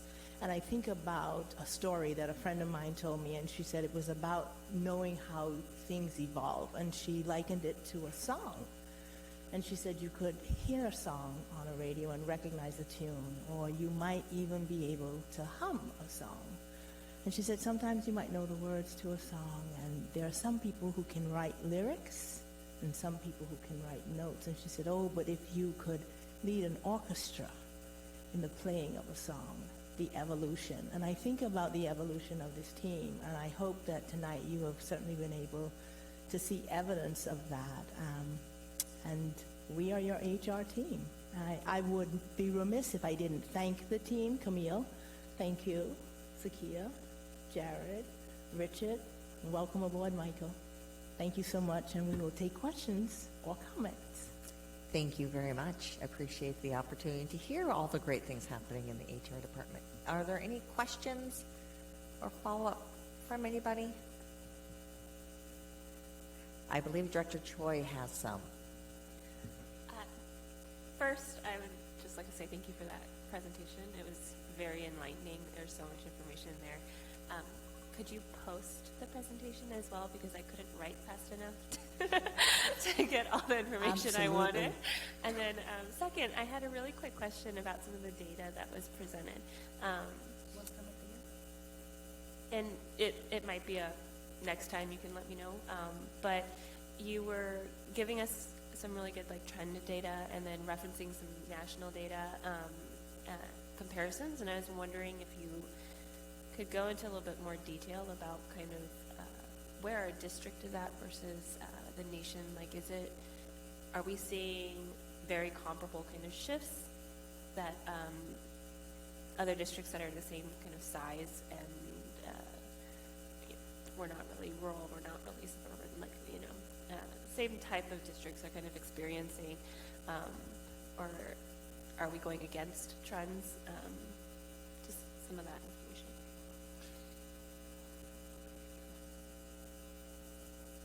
Short answer to your first question, when we post, I'll also make sure that we include other national reference data, because we pull it all from NCES and other just national repositories. What we saw, and we were pleased to see, but that we in some ways were off trend when it came to the shortages, the gaps, and also some of the negative data around exit. And so when we looked at districts that were similar sized, and so I want to add one caveat. So for the state of Washington, we're the second largest. When you start expanding yourself outside of your region, what second largest looks like in Texas versus a Florida, right, is totally different. That being said, there's information that can be gleaned from looking at, in proportion to their per capita, what their size and the impact of that entity is. And so when you look at that data, we didn't actually see the same level of exit that those other districts saw. So for example, a HISD, a Houston Independent School District, a Chicago Public School District, they saw numbers in exit on their certificated workforce that was far more significant than what we experienced. The other thing I think that's really important to highlight, again, is that exit data in terms of why people were leaving.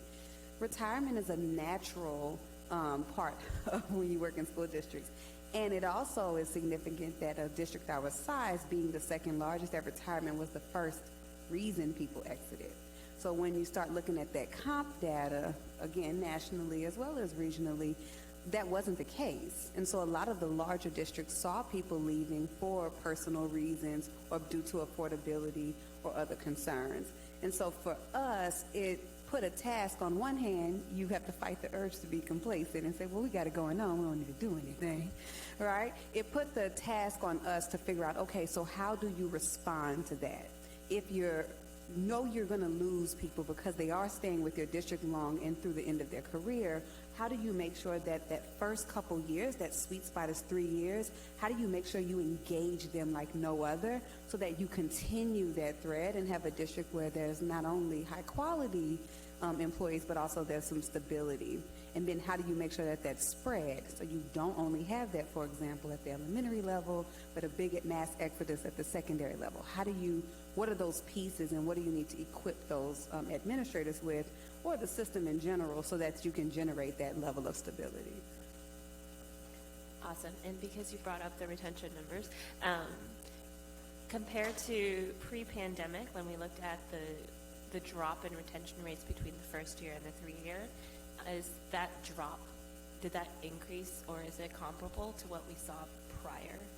So pre-pandemic, you saw and I didn't share this with you all because that data is not clean when it comes to when you break it down by employee type. So when we looked at employee type, we didn't see a drastic increase or anything statistically significant on the certificated side. In plain language, we didn't see more teachers leaving in year 1 or year 3 than pre-pandemic. That's not what we saw. It was surprising because that's not necessarily the story that some of our administrators might have thought they were experiencing. Again, we have a large district, and so when you have over 4,000 employees, a number like 600 is actually not a large impact. It would have had to have been more to lend itself to something statistically significant.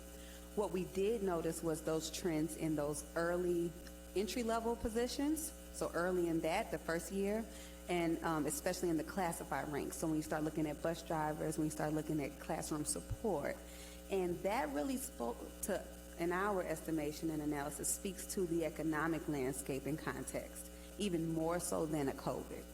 Because when you think about the livable wage, and we're in a district where the wages and the cost of living is having an inverse relationship, then it naturally speaks to why people wouldn't be able to afford to commute to come to work and be a paraeducator and work for, say, $23 an hour, when now rents have, went over 30% more in expense. And so for us, that's why with the talent acquisition strategy that we did shift. So where we used to really heavily emphasize recruiting events, going to universities, and really focus on certificated, just to be candid, we really have shifted and made sure that we kind of balance that out. So we still attract certificated, but in a more specialized way, special education, STEM, CTE, ESAs, but we ramped up what we do for classified. And we saw, like what Zakia shared, that word of mouth and those paid specialized job boards are where we tend to get our classified people. And so that's why we wanted to build some community relationships, get boots on the ground, start going to the church. Hey, Pastor, can you share this? We are hiring, and really be a little bit more creative and organic in terms of how we attract people who might not otherwise have thought about a school district.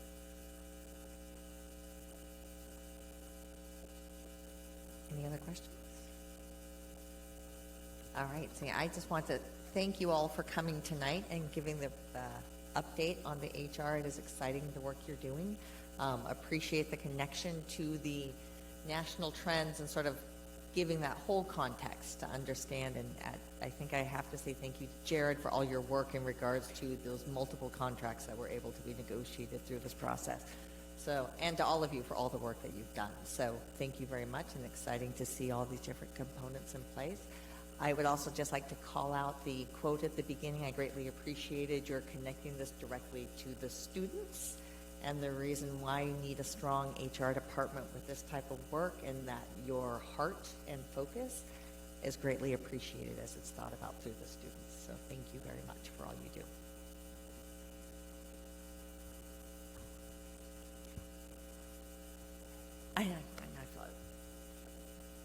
I think that's a great idea. How about we just take a quick 5-minute break? So until 9 o'clock, we will just.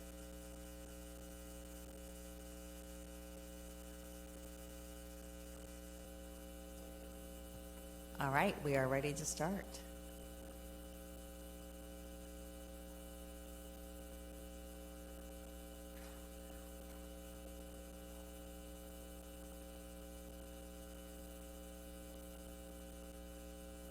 All right, we are back from break. Thank you all. So I'd like to start the meeting. We are now at the item of monitoring reports, and we have 2 monitoring reports on this evening. Operational expectation for personnel, which we just had an update from the Human Resources Department, sort of what's happening there, and this will be the monitoring report for last year. And then we also have operational expectation 3, which is treatment of stakeholders. I believe I might have a motion to entertain. Yeah, just for time reasons, I move that we table the monitoring of OE3 until our next board meeting on the 23rd. Second. Seems that was popular. So it has been moved to table OE3 monitoring report to the next board meeting by Director LaLiberty and seconded by both Director Choi and Director Stewart. All those in favor, please signify by voting aye. Aye. No one opposed? All right. With that, then we will please put OE3 on to our next board meeting at the end of this month. That'll be great. And with that, let's just go forward with the operational expectation for personnel. And as you all remember, through these policies, we establish our values about how the school district is expected to operate and the conditions that must exist as business is conducted. And these reports contain the superintendent's interpretation of policy language, a review of our current conditions, and monitoring data. They are from the school year 21-22. The monitoring actions make up part of the board's oversight of the organization and assures the board that its operational standards have been met. So the first and only one on our agenda tonight is monitoring report for OE4 personnel. So Dr. Holman, will you please go ahead and present this monitoring report? I will, and we have the benefit of having really a nice picture painted for us around personnel administration in Lake Washington School District, and so thank our Human Resources team for that presentation, which is why we also are monitoring this policy on this evening, because those two things do go hand in hand.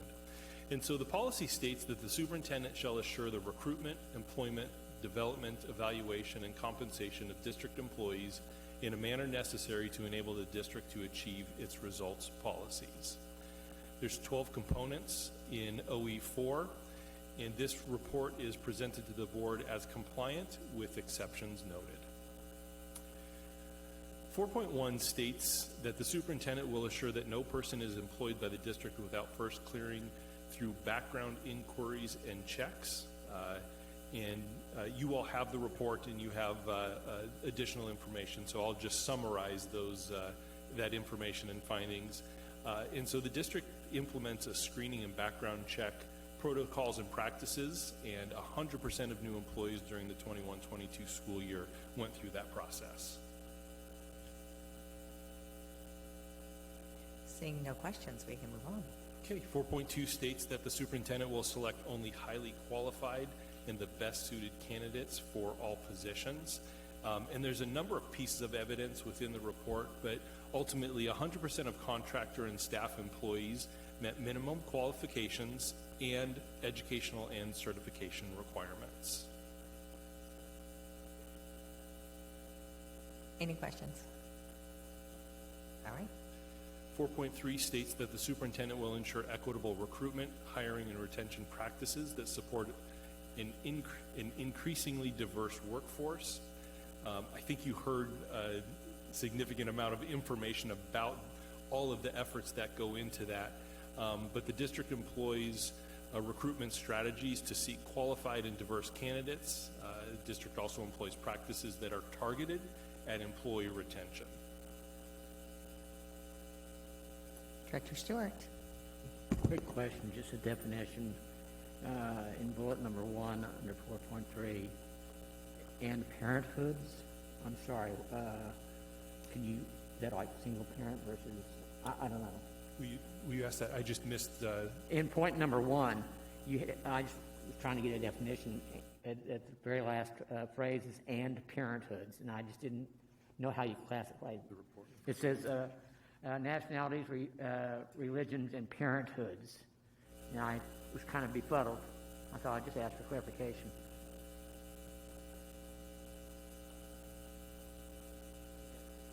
Yes, that refers to parents. Different parenting, because you can be a biological parent, you can be an adoptive parent, a foster parent. So, yes. Nope, thank you.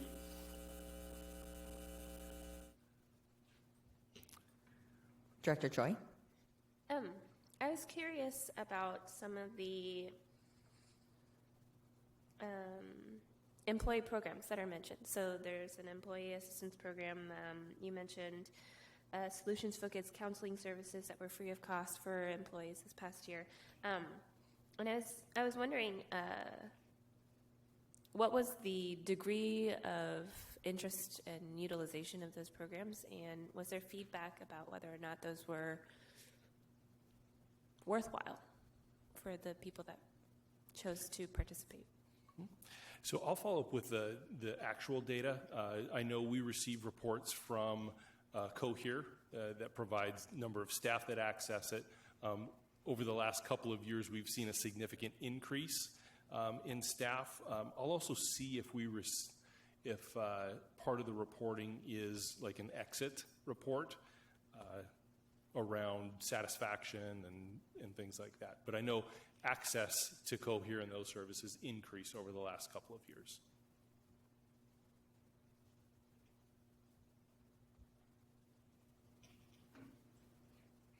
Okay, no other questions. Great, thank you. So 4.4 states that the superintendent will effectively handle complaints and concerns.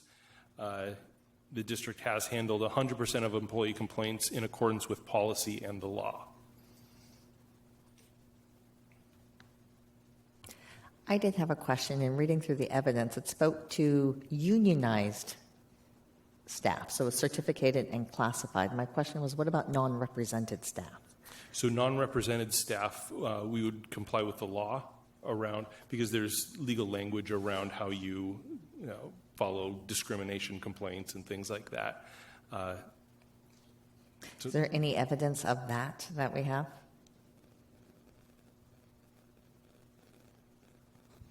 There is. It may just not have been reported. That's fine. Okay, thank you. Any other questions? Okay. Okay. 4.5 states the superintendent will maintain adequate job descriptions for all staff positions. The district does ensure that job descriptions are accurate and properly maintained in alignment with job responsibilities. One of the things we're sure to do anytime we post a job is to make sure that that job description is reviewed. We also maintain all job descriptions in alignment with job responsibilities. Director Stewart? Were we ahead of the game on job descriptions with the new legislation or the new law that came into effect this year that said you had to include pay ranges, and basically it was a transparency issue that a lot of industries really weren't following in their job postings. Or do we have to play catch up too, like everybody else? Right. In regards to that, we have always posted our, salary or rates, the benefits and things like that. So that didn't affect us. No, I think it's certain industries were really caught short. K-12 is I would say is pretty consistent with how they post their jobs with all of that information. And you don't have to worry about the new regulations. Yeah. Director Choi? I have a question to the board on this one. Is the intent or the board value here to have accurate job descriptions or to evaluate job duties and responsibilities on a regular basis? Do we know when it was written?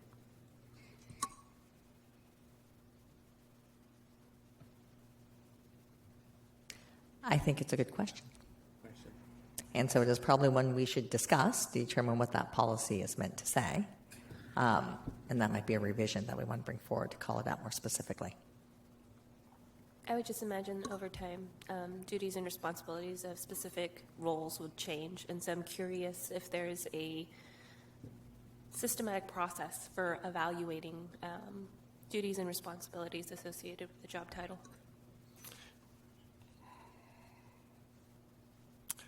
Is there a system-wide process? So we have process, like for our professional technical staff, like there's an actual process to evaluate the job in relation to like internal equity and things like that. I would say there's a number of our job types that really are more in relation to industry, principal, associate principal, like those things are relatively consistent and those job descriptions don't change a tremendous amount. But I'll have to follow up with the team if there's any other kind of evaluation methodology that's consistent, because we do have times where we need to change and update job descriptions.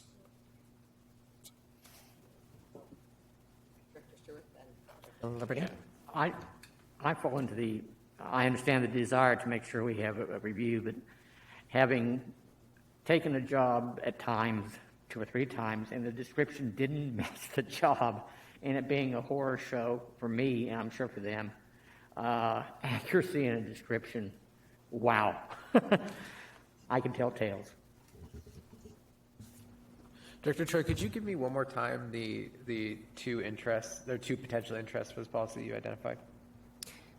So my question is it really an interest to have updated job descriptions whenever a position is posted, or is it to regularly evaluate the duties and responsibilities associated with a specific position? So, for example, an office administrator's role, their duties and responsibilities over time might change based off of things such as technology or whatnot. And so is there a process for reviewing the duties and responsibilities of a job and then having it accurately reflected in a job description prior to posting for that position?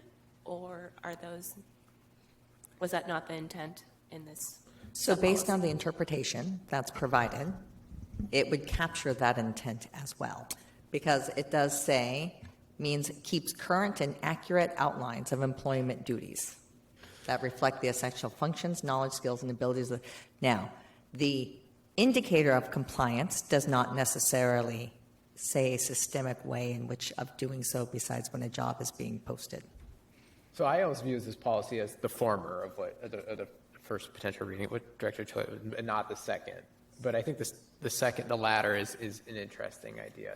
And so anyway, thank you for repeating that, because I wanted to capture that and think about it. Okay, I'm good. Thank you for answering my question, Director Choi. You ready? Okay, thank you.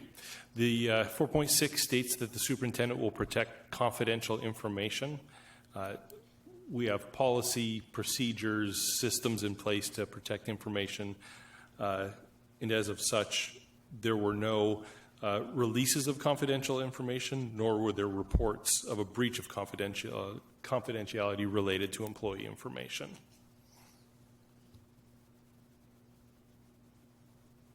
Any questions? You comment that there are policies and procedures, but they aren't listed as sort of the evidence.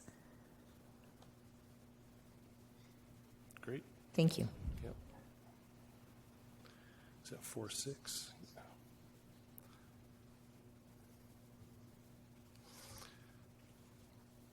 Okay, 4.7, you'll see this is being reported as not in compliance. 4.7 states that the superintendent will assure compensation and working conditions that attract and retain high-quality employees. Two pieces here. The district uses consistent methods of gathering compensation information from regionally identified and comparable districts. I think the board is aware of those practices. Part of the evidence is around retention of staff. And when you look at over a 5-year period, there actually is a slight decline in retention. It actually is more of like a zigzag, but to take a conservative approach felt like just to represent the data as accurately as possible. It, to me, just didn't meet that mark. And so I think you heard tonight, retention was a consideration and challenging in all industries over the last few years. And so it's not a surprise, even though it is something we want to pay attention to. And so really the effort to move into compliance is about continuing to implement the practices, recruitment plans and whatnot around that we heard about tonight and that are in place. Director Stewart? On the retention, the issue of that, according to the exit interviews, it was at retirement. We led to pack miles away. As we look at the demographics of our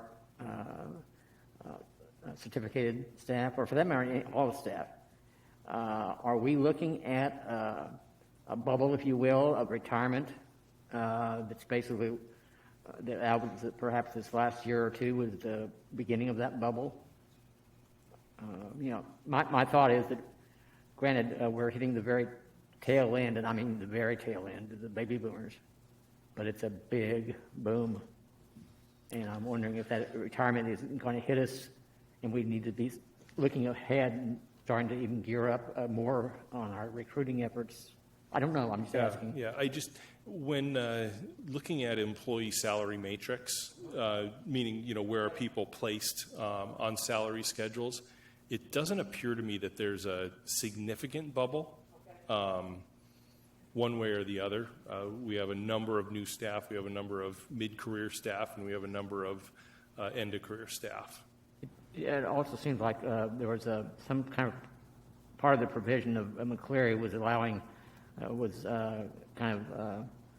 giving an impetus to earlier retirements because their average would go down after the McCleary money diminished. And so I was hearing that there was going to be a lot of folks saying, if I'm at 57 and I retire now, I'm going to make X. If I wait till 62, boom, I'm out of luck by about $10,000.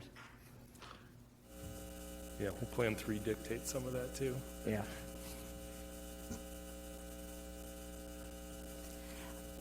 Thank you. I just wanted to call out, I had a question I had when I was reading. It was in regards to were there specific job categories where we saw differences in retention, and I believe they sort of spoke to that this evening, and that the answer was yes, and that was more around the classified staff and some of those harder, so that they're working towards that. So just wanted to call that out.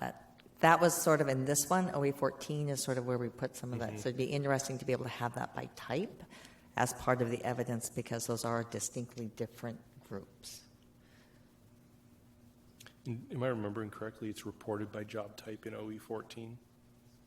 Race and ethnicity in OE14. It might have job type as well if I went and looked. Sorry, I didn't. No, I just don't recall. I'll just note it, though. Okay, 4.8 states that the superintendent will, consistent with the superintendent's own evaluation, evaluate all employees' performance according to their contribution towards achieving the result policies and their compliance with operational expectations policies.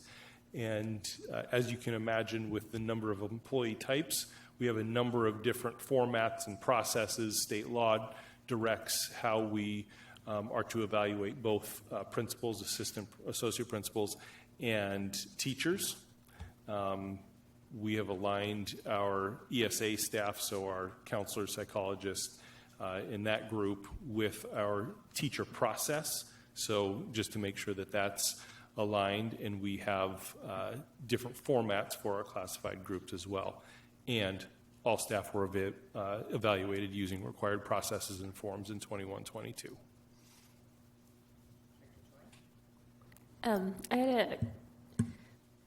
This popped up in my brain when we were talking about the data and how it excluded like coaches and substitutes. Are they also excluded from the evaluation process? Coaches are evaluated. Substitutes are observed. I don't know if they're formally evaluated.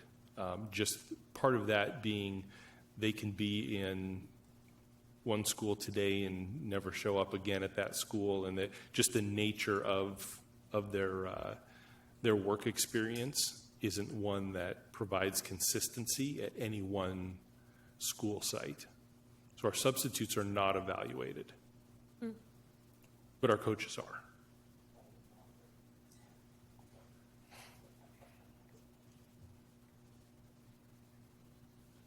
No other questions? Great. 4.9 states the superintendent will assure that all staff members are qualified and trained to perform the responsibilities assigned to them. A couple things. All staff meet minimum qualifications for their position. That is indicated through the hiring process. Our job descriptions identify minimum qualifications and requirements. Second, that all staff receive required training. We have a very specific set of required trainings that all staff go through. We also have opportunities for optional training that are in alignment with their job responsibilities. Some of that is in-person training, some of that is remote training, some of that is asynchronous remote training. No questions. 4.10 states the superintendent will maintain an organizational culture that positively affects the ability of staff to responsibly perform their jobs and allow them to work in an environment of professional support, courtesy, and respect. The board will notice that this is also rated as not in compliance. As we wrapped up OE4 monitoring in August, we talked about the staff climate survey that we would be implementing in the spring of 23. That is still the plan, and that will occur. We don't have that data yet because it's not spring 23, and so given our reporting change and timeline, that is why we don't have those data. The district does ask staff to participate in what we call what used to be called the 9 Characteristics of Highly Effective Schools survey, and so that's for school staff, and really what it's looking at is school effectiveness and school climate. And so all of our schools participated in that. We also have our program survey that looks at really programs and initiatives, seeking feedback on things that were implemented or considerations for areas that we're considering either shifting, changing, or adopting a new practice program and whatnot. Lastly, all staff are offered required and optional professional development, kind of similar to the to 4.9 in that. And as I said previously, we will be in compliance next year as we will conduct our staff climate survey this year. Director Stewart? Is the staff climate survey in the bag, ready to roll, or is it still being developed, or? And so we're going to use Panorama. We use that for our staff the school effectiveness survey. We're using that for our parent surveys, our student surveys, and we're using that for our staff climate survey as well. So it's ready to roll, it's just a matter of timing. Okay, Yes. thank you.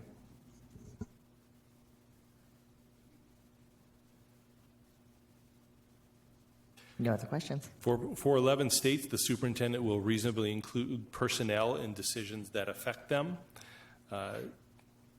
Just spoke to this a moment ago, that staff were surveyed using the annual program survey to receive feedback and input on district programs and initiatives. The district meets with all represented groups in formal labor management meetings, like we heard this evening from the team. And staff and district decisions are made using processes where staff are included through building and or district level teams, committees. That's specific to, as you think about big school decisions that are made. Our teacher contract requires that we go through a building decision-making process.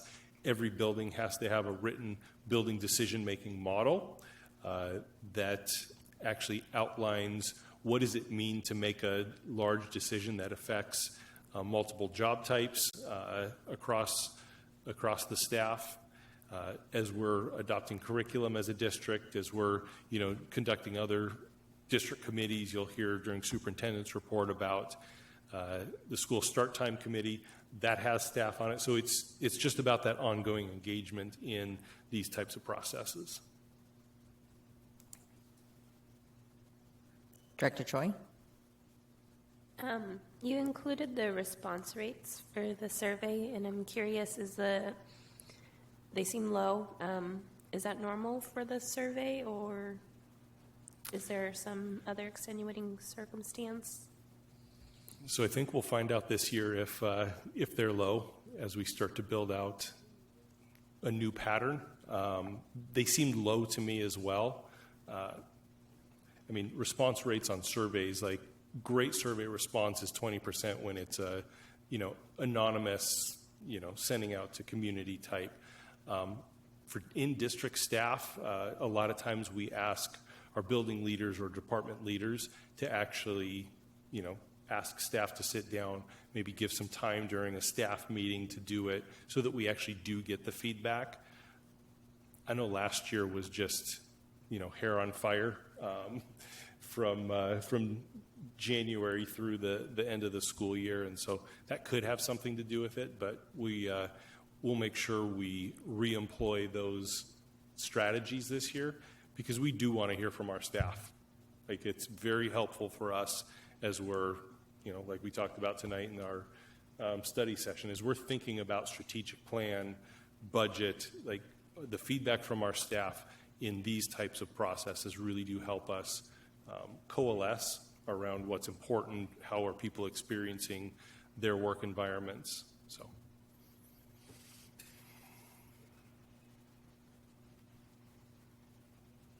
Good to go. And finally, the superintendent may not retaliate against any employee for initiating a legitimate complaint based upon an alleged violation of policy. The only evidence that I can provide is that there are no reports of retaliation. But in practice, anytime we're going through that type of procedure, one of the key aspects of wrapping that up is making sure that individuals understand that retaliation is unacceptable, and that retaliation is considered a violation of which would be investigated and could lead to potential discipline. So that's that is part of the process to wrap up an investigation if there are findings. And no questions.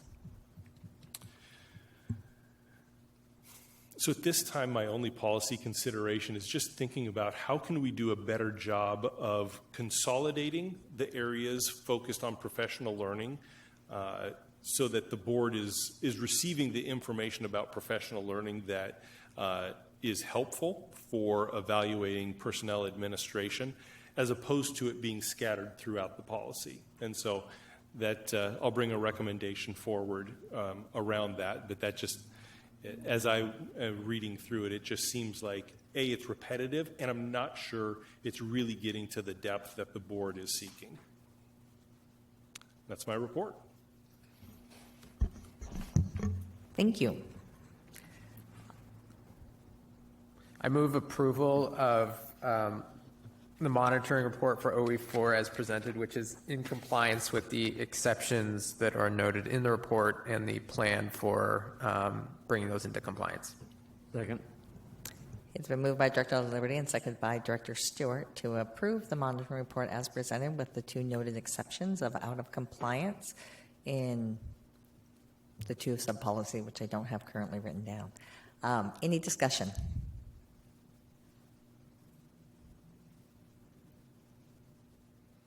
The only thing I just sort of wanted to highlight is with 410, which was the one that was not in compliance in regards to the climate survey, I would just like to highlight that that is a very vital component and appreciate the fact that it's being developed and put through.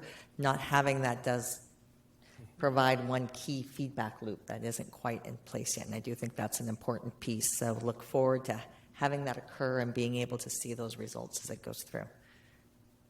Can I piggyback on that? You sure can. I understand that there's an attempt to change that survey this year, correct? So it'll be a panorama survey for the first time. So this will be a baseline year for that data.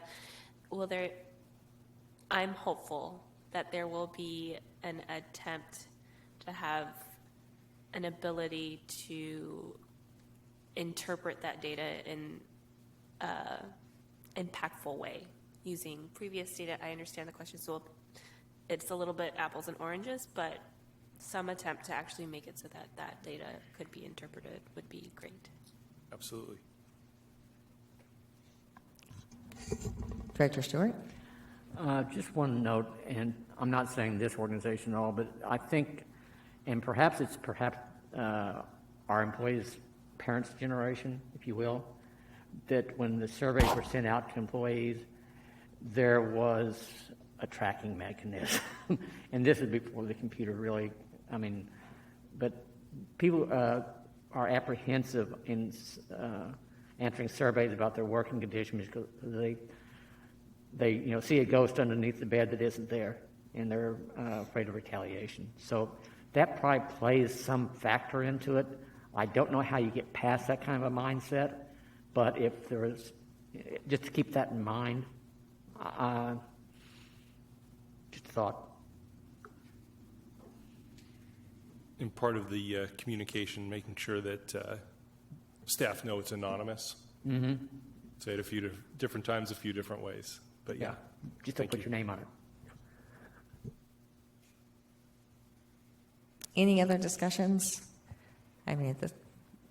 Director Choi, go ahead. I was just recalling an email that we received when we were talking about some of these, the difference in the rate of response for anonymous surveys between certificated and classified staff. And somebody pointed out that even though it's anonymous, if the survey asks what school do you work at or what position you're in, it might actually identify the classified staff member because it might be a single position at a school, so then it's no longer anonymous, and that is a deterrent to participate in some of these surveys. So just keeping in mind those considerations as well. Any further discussion around the monitoring report and the evidence as presented? All right, hearing none. All those in favor of approving the monitoring report operational expectation for personnel as in compliance with the 2 noted exceptions of the sub-policies, please signify by voting aye. Aye. Anyone opposed? Hearing none, motion carries. It has now passed. The key thing then also then is those policy considerations. I think we needed to add 4.5 as one to consider as well to make sure that that is clear as we work through those. And so now, next item on our agenda, as we have tabled OE3, is to the superintendent report.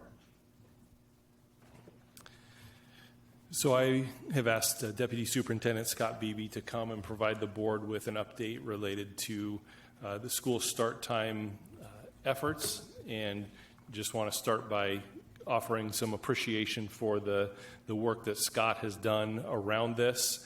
He has done a remarkable job of engaging, of communicating, of collecting feedback, and he will share some of that with you this evening. And I believe his last slide is a reminder to our community of how, if you want to participate in the current thought exchange, how you'd go about to do that. And I believe January 12th is the close date of that, which is coming up here quickly. Scott? All of the data I'm about to share with you has changed today. I tried to get it this afternoon, and it's even gone up about 1,500 since then, too. So, it's on, isn't it? I think so. Just to give you a brief overview, to remind us of the scope of this particular project, and this iteration was slightly different than previous versions. Our task as a committee was to make a proposal to move high school start times greater than or equal to 8 o'clock. We chose greater than, in part based on conversation with the board. And then to move preschool start times earlier in the day. That was a unique complication to this iteration. That was not something considered in the previous, but both of our proposals were able to do that. I don't think I ever shared this slide with the board, so I just wanted to bring it up. This was the composition of the committee. Our 2 student reps, you'll notice a lack of students on that. We are getting a pretty good return from students on our thought exchange, though, so that's great. And tomorrow I get interviewed by the news team at Eastlake High School, so that'll be fun, mostly for me, not probably for them. We did reach out. There was a group that came to a board meeting, and I reached out to that group that was pretty adamant about moving, and I tried to recruit them. It was the commitment of time that was tough for a lot of the students. So we did have a pretty representative group of parents, had full gamut from preschool all the way to high school. We even had one family that had a kindergartner and a high school student, and that's a really interesting dynamic. Just wanted to, we are here. We published all of this material in December, on December 15th, right as the break started. We have a committee meeting Thursday evening here, 4 to 7, to try to outline our recommendation, which I'll then write up the next week and deliver to Dr. Holman either that week or early the next. Our community engagement process has looked like this. On December 15th, we published everything. The view count now on YouTube's up to 5,500, so a couple hundred more people have watched it this afternoon. I'm sort of considering a second career as a YouTuber, just because I've never had that many views on anything I've ever posted. So. January 3rd, we held an event on Teams Live. That was publicized. We had 133 individual attendees, so I broke down. The Teams Live report gives you every time somebody logs out, logs back in. I got rid of all the noise and just looked at how many unique individual attendees there were. January 4th, we had another event. It was supposed to be at Lake Washington High School. I forgot to change that, but that's not LWSD. It should have been LWHS. There was a power outage about 4:30 in the afternoon, so we punted. Shannon, thank you to her team, sent out an alert message district-wide, and we had 834 people log on that evening for that event, which I'm sure 834 people were not going to show up at Lake Washington High School. So we're now considering that as a tactic for every other community engagement. We'll just blast out an alert for a change in venue just to generate additional, I'm kidding, but not really. Then we had, this one was really interesting. Siri was at this one too. I think you were at a couple of them, but this one was here in the Resource Center on January 5th. We had 6 of us, 6 attendees. One was Siri, one was a member of our committee, and then 4 different parents that represented very diverse viewpoints, which was a great sort of underscoring of what the data is showing, that individual families are impacted differently for each proposal, And even within the same family, there can be differences just based, I was talking to Eric, he's got a kindergartner and a 2-year-old, I think it was 2-year-old, 5 and 2. And for 8 years, option 1 looks great, but in 8 years, option 2 looks better because his child goes into middle school. And I know it was facetious, but that really is what that discussion was here in the boardroom. And I thought it was actually a very rich experience because we had a gentleman show up with a sign that was no change at all, and he had come ready to debate that point. And we had another younger gentleman that came, has a 2nd grader, and was just sort of, it's the first I've ever heard about this, so I wanted to show up. And he came in initially thinking neither, and then sort of left thinking a different thing, which was interesting. We had a young mother sitting in the back with, I don't know, it was probably a 4th grader, 3rd, 4th grader, single mom. Option 1 really is going to be hard for her to drop her child off in the morning because her work schedule starts at 8. She liked option 2 because of that. But the child care issue at the end of the day for her was going to be a significant barrier. And then we had another family, a mom and her daughter from Juanita High School, that were just adamant about the health impact of sleep deprivation and contributing to youth suicide. And they'd had somebody in their friend group who had recently committed suicide. I don't know if it was one of our students, but so it was really interesting to have that group talk to each other, particularly given the political climate in which we live. It really was a rich conversation, I think. I'm not going to play the video for you. This question came up a lot in the feedback or the Q&A from the teams live, so I just wanted to address it right up front. We did not go out for a vote. We did not go out with a quantitative instrument. We've done that in previous iterations. It wasn't particularly helpful in establishing what the priority or the preference was because, like I said earlier, and like we experienced here in the boardroom, it really is family dependent and it really is circumstance dependent. So what we wanted to do from a committee perspective is try to really understand more broadly what those impacts are. And you can quantify some of that. So we're going through, and I'm daily, because every time more people add, I have to re-theme everything. Going through and looking at positive and negative and neutral sentiments around the idea overall. And I'm looking, can we quantify the preference for option 1, option 2, or no change at all, and just get a sense of what that is. All of that data comes back to the committee. This actually closes tomorrow at midnight, so that I have Wednesday to pull the data and get it in some format to share with the committee on Thursday. Those were the 2 questions. The first one, we didn't anticipate a lot of response about impacts. The second one, we are seeing a lot of response about impacts. But that makes sense because we went out with 2 proposals, and you can really kind of see what that means for your family. These are the numbers that have all changed. On the left side is the first round. On the right side, circled in orange, that's not a circle, that's a rectangle. Rectangled in orange is this version.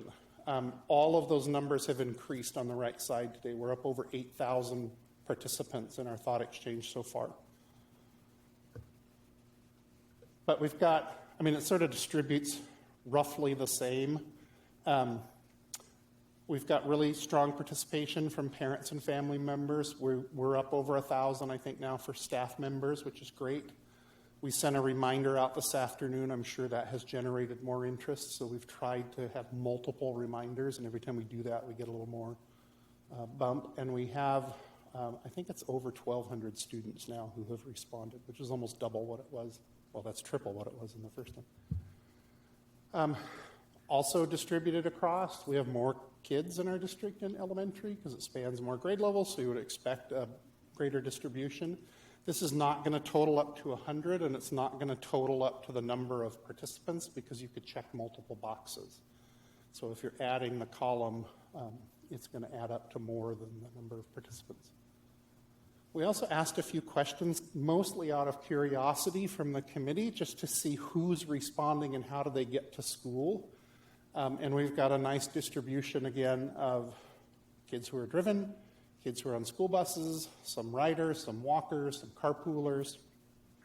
And we want to see if there's, and likely there are, differences in how those different groups have responded to the thoughts. And this, because athletics and activities was really a big conversation point for the committee, we wanted to see, are we getting response from that community or the community of our families who may not necessarily participate in those. And we're getting a nice distribution again, I think, for that as well.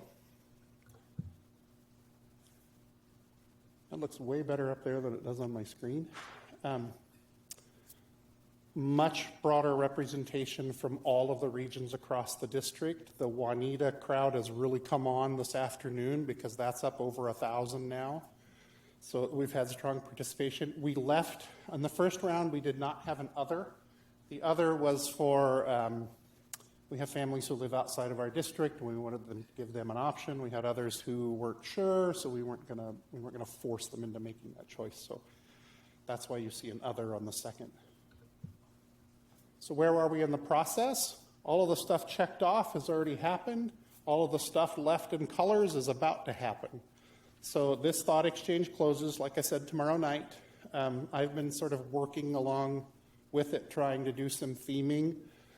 I'll probably have to do a lot of that Wednesday night going into Thursday because it really has to close before it makes sense to do a lot of that. I'll probably also pull it and send it to some committee members. I have some really technical people on my committee who may have more skill and time to massage that data than I do, so I'm going to send it in raw form to some of my committee members as well.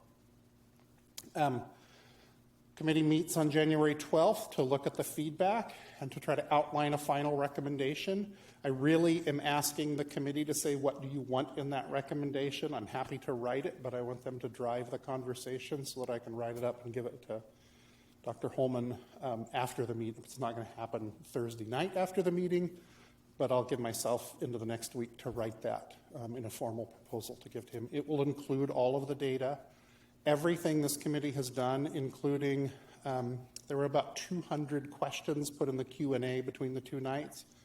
I took them all out, put them in a 2-column question, and I answered every one of them, and I put them on the website today. So they're all, any question that was asked, minus a couple of sort of direct insults and a couple of choice words, I took those out, but I put everything else is there.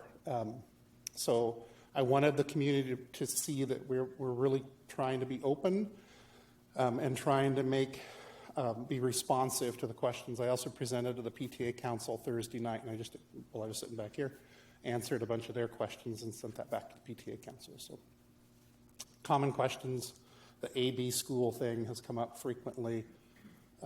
We can't really announce that until we finalize a decision and do the routing for real, because there may be some changes, and I don't want to promise one and have it be the other, and then that causes a whole bunch of other problems. And then the response to when is the decision going to come really revolves around if we want to implement for 23-24.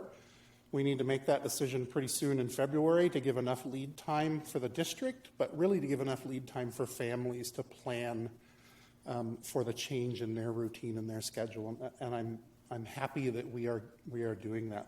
The mom sitting in the back, she had a very poignant story to tell, and we owe it to her to give her lots of time to plan around her particular situation. So where can I learn more? It's all available on the district website. We took copious notes at meetings. They're all there. The only thing that's not there are all the individual options that we looked at. The 2 final proposals are there for people to look at. The video is there. The questions and answers are all there. And if you want to share feedback, I put the QR code up because, I figured we'd be full tonight and they could just scan it and go right to it. But the thought exchange will be open all day tomorrow up to right at midnight. It closes automatically at midnight. Questions? Midnight. Well, that's 11:59 p.m. Yeah. So Shivani. Okay, so my first question is, I think slide 10, it's like who responded. I was wondering if you had 2-dimensional data there, like you talk, there's data, for example, there's data on like people that walk or ride their bike to school, and I was wondering how much of that are high school students, middle school students, and elementary school students, because that would like help us get a better like understanding of, oh, if their school time is going to be earlier, they're going to have to walk in the dark and like all of that. So I was wondering if there was, I guess, like data where it's like more two-dimensional, where it's, you know, we can figure out what grade level they are in, and also just like, are they walking to school? Are they being like driven to school? Like just to figure out like if they're able to physically do that. Yeah, it's a great question. No. The reason being that we didn't ask them to identify a specific grade level. We just asked them to check boxes for all that apply. And so like the family that we had a K2 student and they also had a high school student, they would have checked both boxes. So I don't know what the answer is for which kids. So it wasn't quite that specific. Okay, thank you. Good question. I also had a comment to make.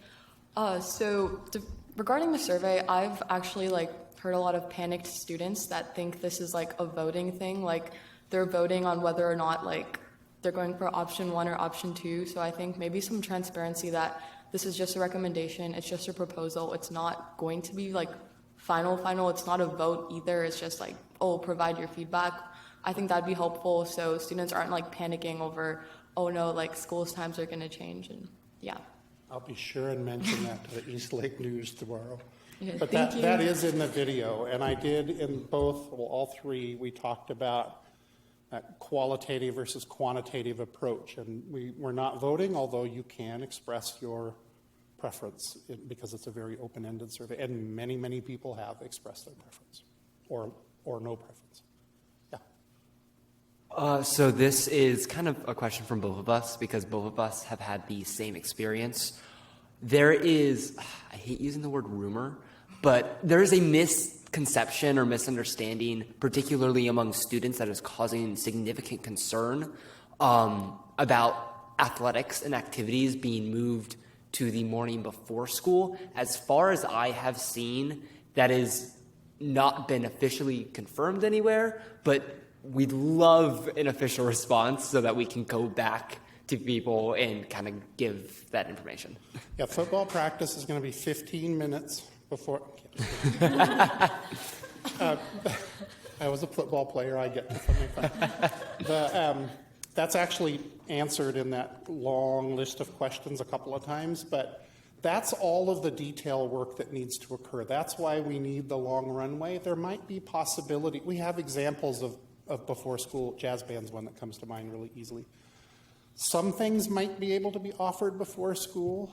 Competitions, particularly at the high school level, would be very challenging to do that with because we're part of a conference, and so that's all sort of negotiated at the conference. The impact of after-school athletics or activities has been referenced many times in the comments, or potential impact. And that is something the committee discussed at length, particularly around option 2, because the option 2 would make our high schools the latest dismissal in the KingCo conference.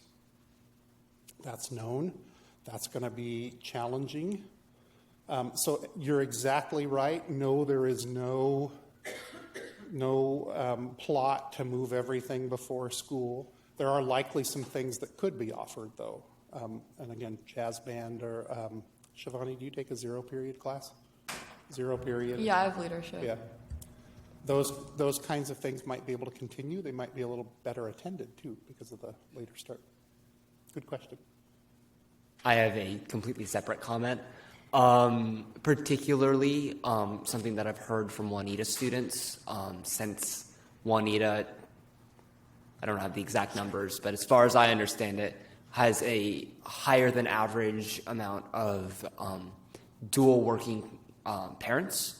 A concern that I've heard among students is because we are changing the start times to make elementary schools release before high schools, that's putting strain on families where currently high schoolers are going up to pick up their elementary school siblings. Yep, that's been expressed by many families, particularly around option 1. Option 2 doesn't. Option 2, at least the B schools would dismiss after high school. But yes, That is a concern, not just at Juanita, that has been expressed in other places too. Option 1 dismisses elementary after high school, right?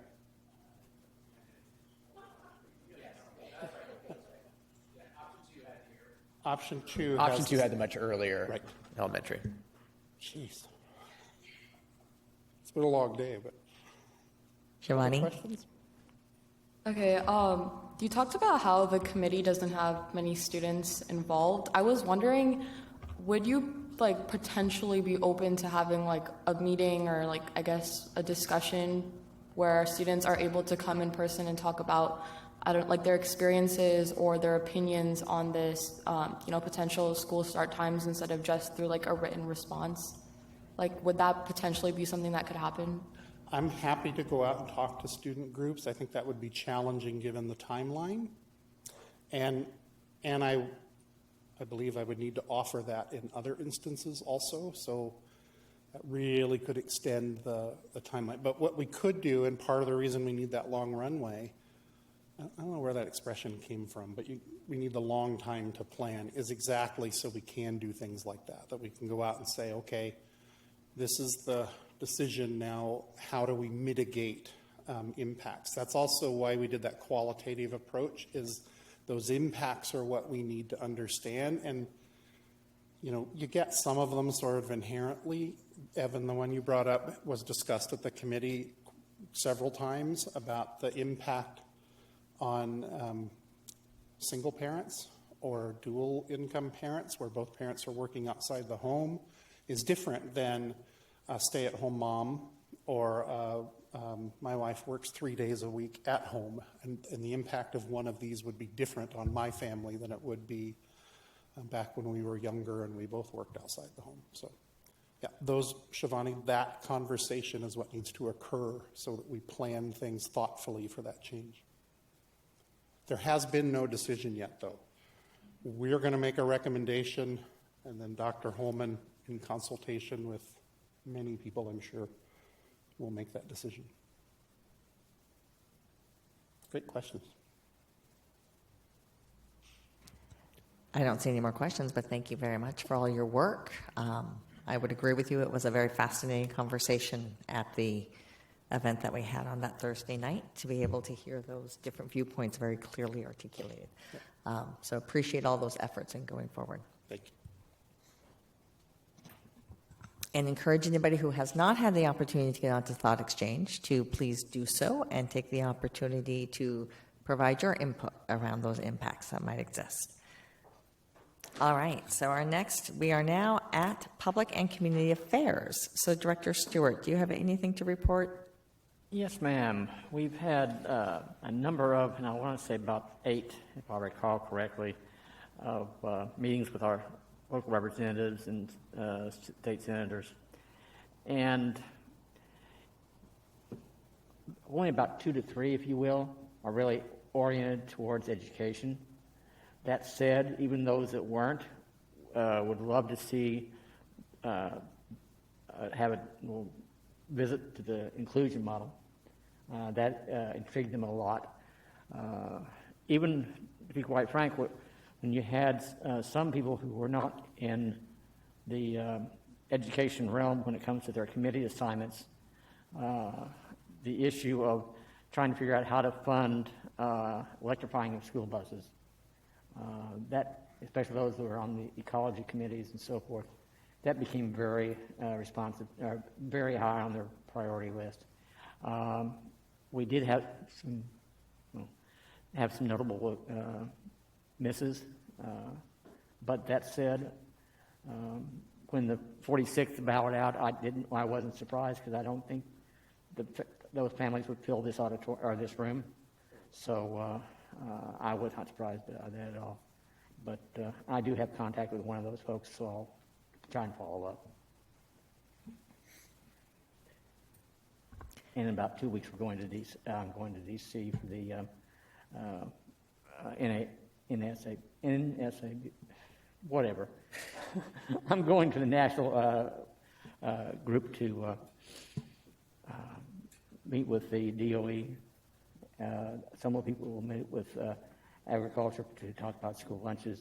Others will be meeting with folks on the Hill. Great, thank you. Anybody else have anything to add? So I want to thank everybody who was able to participate in the legislator meetings that we did have and be able to go through with that. It's always good to touch base there, and we'll be continuing that. And, Director Stewart is helping as the ledge rep to be able to do that, as well as we have hired a new government liaison, government relations liaison. Yes, Caitlin Cox. So Caitlin Cox has joined us, and so she will be helping as well in which to facilitate the legislative advocacy work and making sure that those connections throughout are being done, being able to follow through. So that's kind of exciting. Director Stewart? Will she be going to the DC or the Olympia meetings? She'll go to the Olympia. Thanks. Okay. Anything else to add? Hearing none. So any additional comments or student? Evan, you're ready to go. Go. I swear I'm keeping this short. But I did promise a student that I would speak tonight. And while I do want to acknowledge the fact that this is more on the administrative side, I do feel, considering my position and the fact that this is recorded, that it is important to still make sure that I'm verbalizing a student voice. This comes from someone I know personally, Elizabeth Orswell from Juanita High School, and kind of going on. I've heard the same thing reiterated by multiple Juanita High School students who work at Wave Aquatics, which is the pool at Juanita High School. The situation we have there in terms of safety is significantly worse than it should be. I know the email was sent out to all of you. Basically, a lot of the equipment is failing, particularly lane lines, which, if you don't know, is basically coiled steel in the center, which is extremely sharp, and we've had 2 Juanita students get injured by that. Really what I want to say here is make sure that both the board and the superintendent are aware of the urgency of this situation. This is not something that we can let sit on the back burner until something bad happens. I've been in Juanita swim team and using that pool while the Redmond pool was being redone, and the impact that having one of our only 2 pools in the district be out of use is extremely significant. I believe Eastlake was practicing in an outdoor heated pool during the winter in Washington, which is not. And then Redmond was sharing practice time with us, which meant you had about, between the 2 of us, probably about 40 to 60 kids trying to use 6 lanes, and you had 2 different schools at the same time. Additionally, Juanita High School, that pool services, I believe, Bothell outside of the district. So we're impacting a school not even in our district. So I just want to stress the urgency and make sure that I'm uplifting the student's voice and saying that I would really urge the board and the administrative side of our district to strongly consider improving the safety and equipment at that facility. Thank you. Thank you. And so I had forwarded that email to Dr. Holman. Do you have anything you'd like to say? Yeah, I'll do a brief follow-up. I do owe you an email response, Evan. I did connect with our Director of Athletics and Activities and the specialist that works within that department as well, just to ask them a question. I think the key message, though, if there's an issue at Juanita High School, the best people to take immediate action, the athletic director, that individual is charged with the safety and maintenance. I know there's a question about who actually funds those things. My guess is they probably have the best answers around that. But I know our team was just going to reach out to connect with them because obviously that's, sharp metal while you're swimming does seem to be a bit of at a minimum, a hassle, right? So, no, thank you. And I'll follow up as well. I appreciate that. So thank you. Any other comments? We'll start with Shivani and then Director Stewart. Okay, so a lot of students today talked about sustainability, and I just kind of wanted to add to that. I think in a lot of my classes, I took APES last year, and it's kind of, really sad the state of the world that we're in right now. And I wanted to kind of speak on that. Sustainability is incredibly important. And adding to that, I was wondering if the district had looked into schools under 2 degrees Celsius, because that's a program that STEM actually participates in, and it's a program that an environmental science teacher by the name of Mike Town kind of initiated. And I was wondering, do you have his information so you can talk to him about how he was able to do that to then be able to implement that in the district. And in an article I found, it also talks about how his protocol saved $10,000 for the Lake Washington School District, and they specifically mentioned Lake Washington School District, and this was in 2017. And there was also another foundation at Redmond High School called the Cool Schools Challenge, which I looked into, and it's been shut down. I'm not sure why, but I was wondering if these kind of programs and stuff could be implemented as part of Lake Washington School District kind of initiatives for next year to be able to keep up with sustainability requirements and be in accordance with kind of what's going around in the world right now. And that's kind of just what I wanted to share, kind of uplift, and talk about how important sustainability is to a lot of students across the district. Thank you. Absolutely. I'd say these are all great ideas as they're working to collect a lot of this information for the study session on the 4th. This will be a great opportunity to be able to build all those pieces into those discussions and things. So thank you very much. Director Stewart. As the folks were talking about the sustainability, and I believe I was reading it more in the written comments that came in about varying the student menu and using more plant-based. I think what we need, as notes I made here, my reading, changing the menu might be a welcome change in a lot of ways to address the diversity of the community, because I think they're probably looking at more vegetable or vegetarian-oriented families these days, just by virtue of the change in the composition of our families. So I'm not sure that my meat-eating family would have appreciated it, but that's beside the point. But I think that might be something we need to look at. Having gone through those lines a number of years with my son in school, it seems to be a lot of variety there, but perhaps hot dishes that are vegetarian-oriented, I'm not sure if that's how much of an option that is. So for the sustainability, just a thought. Noted and add to the February 4th study session agenda. So food waste is definitely on there as a component. So any other comments? All right, hearing none. So the other next item on the agenda, will be quick here, was school visits. We did have the opportunity to visit Ben Franklin Elementary and Finn Hill Middle School last December. And we have our next one set up for the 24th, I believe, correct? Tuesday the 24th.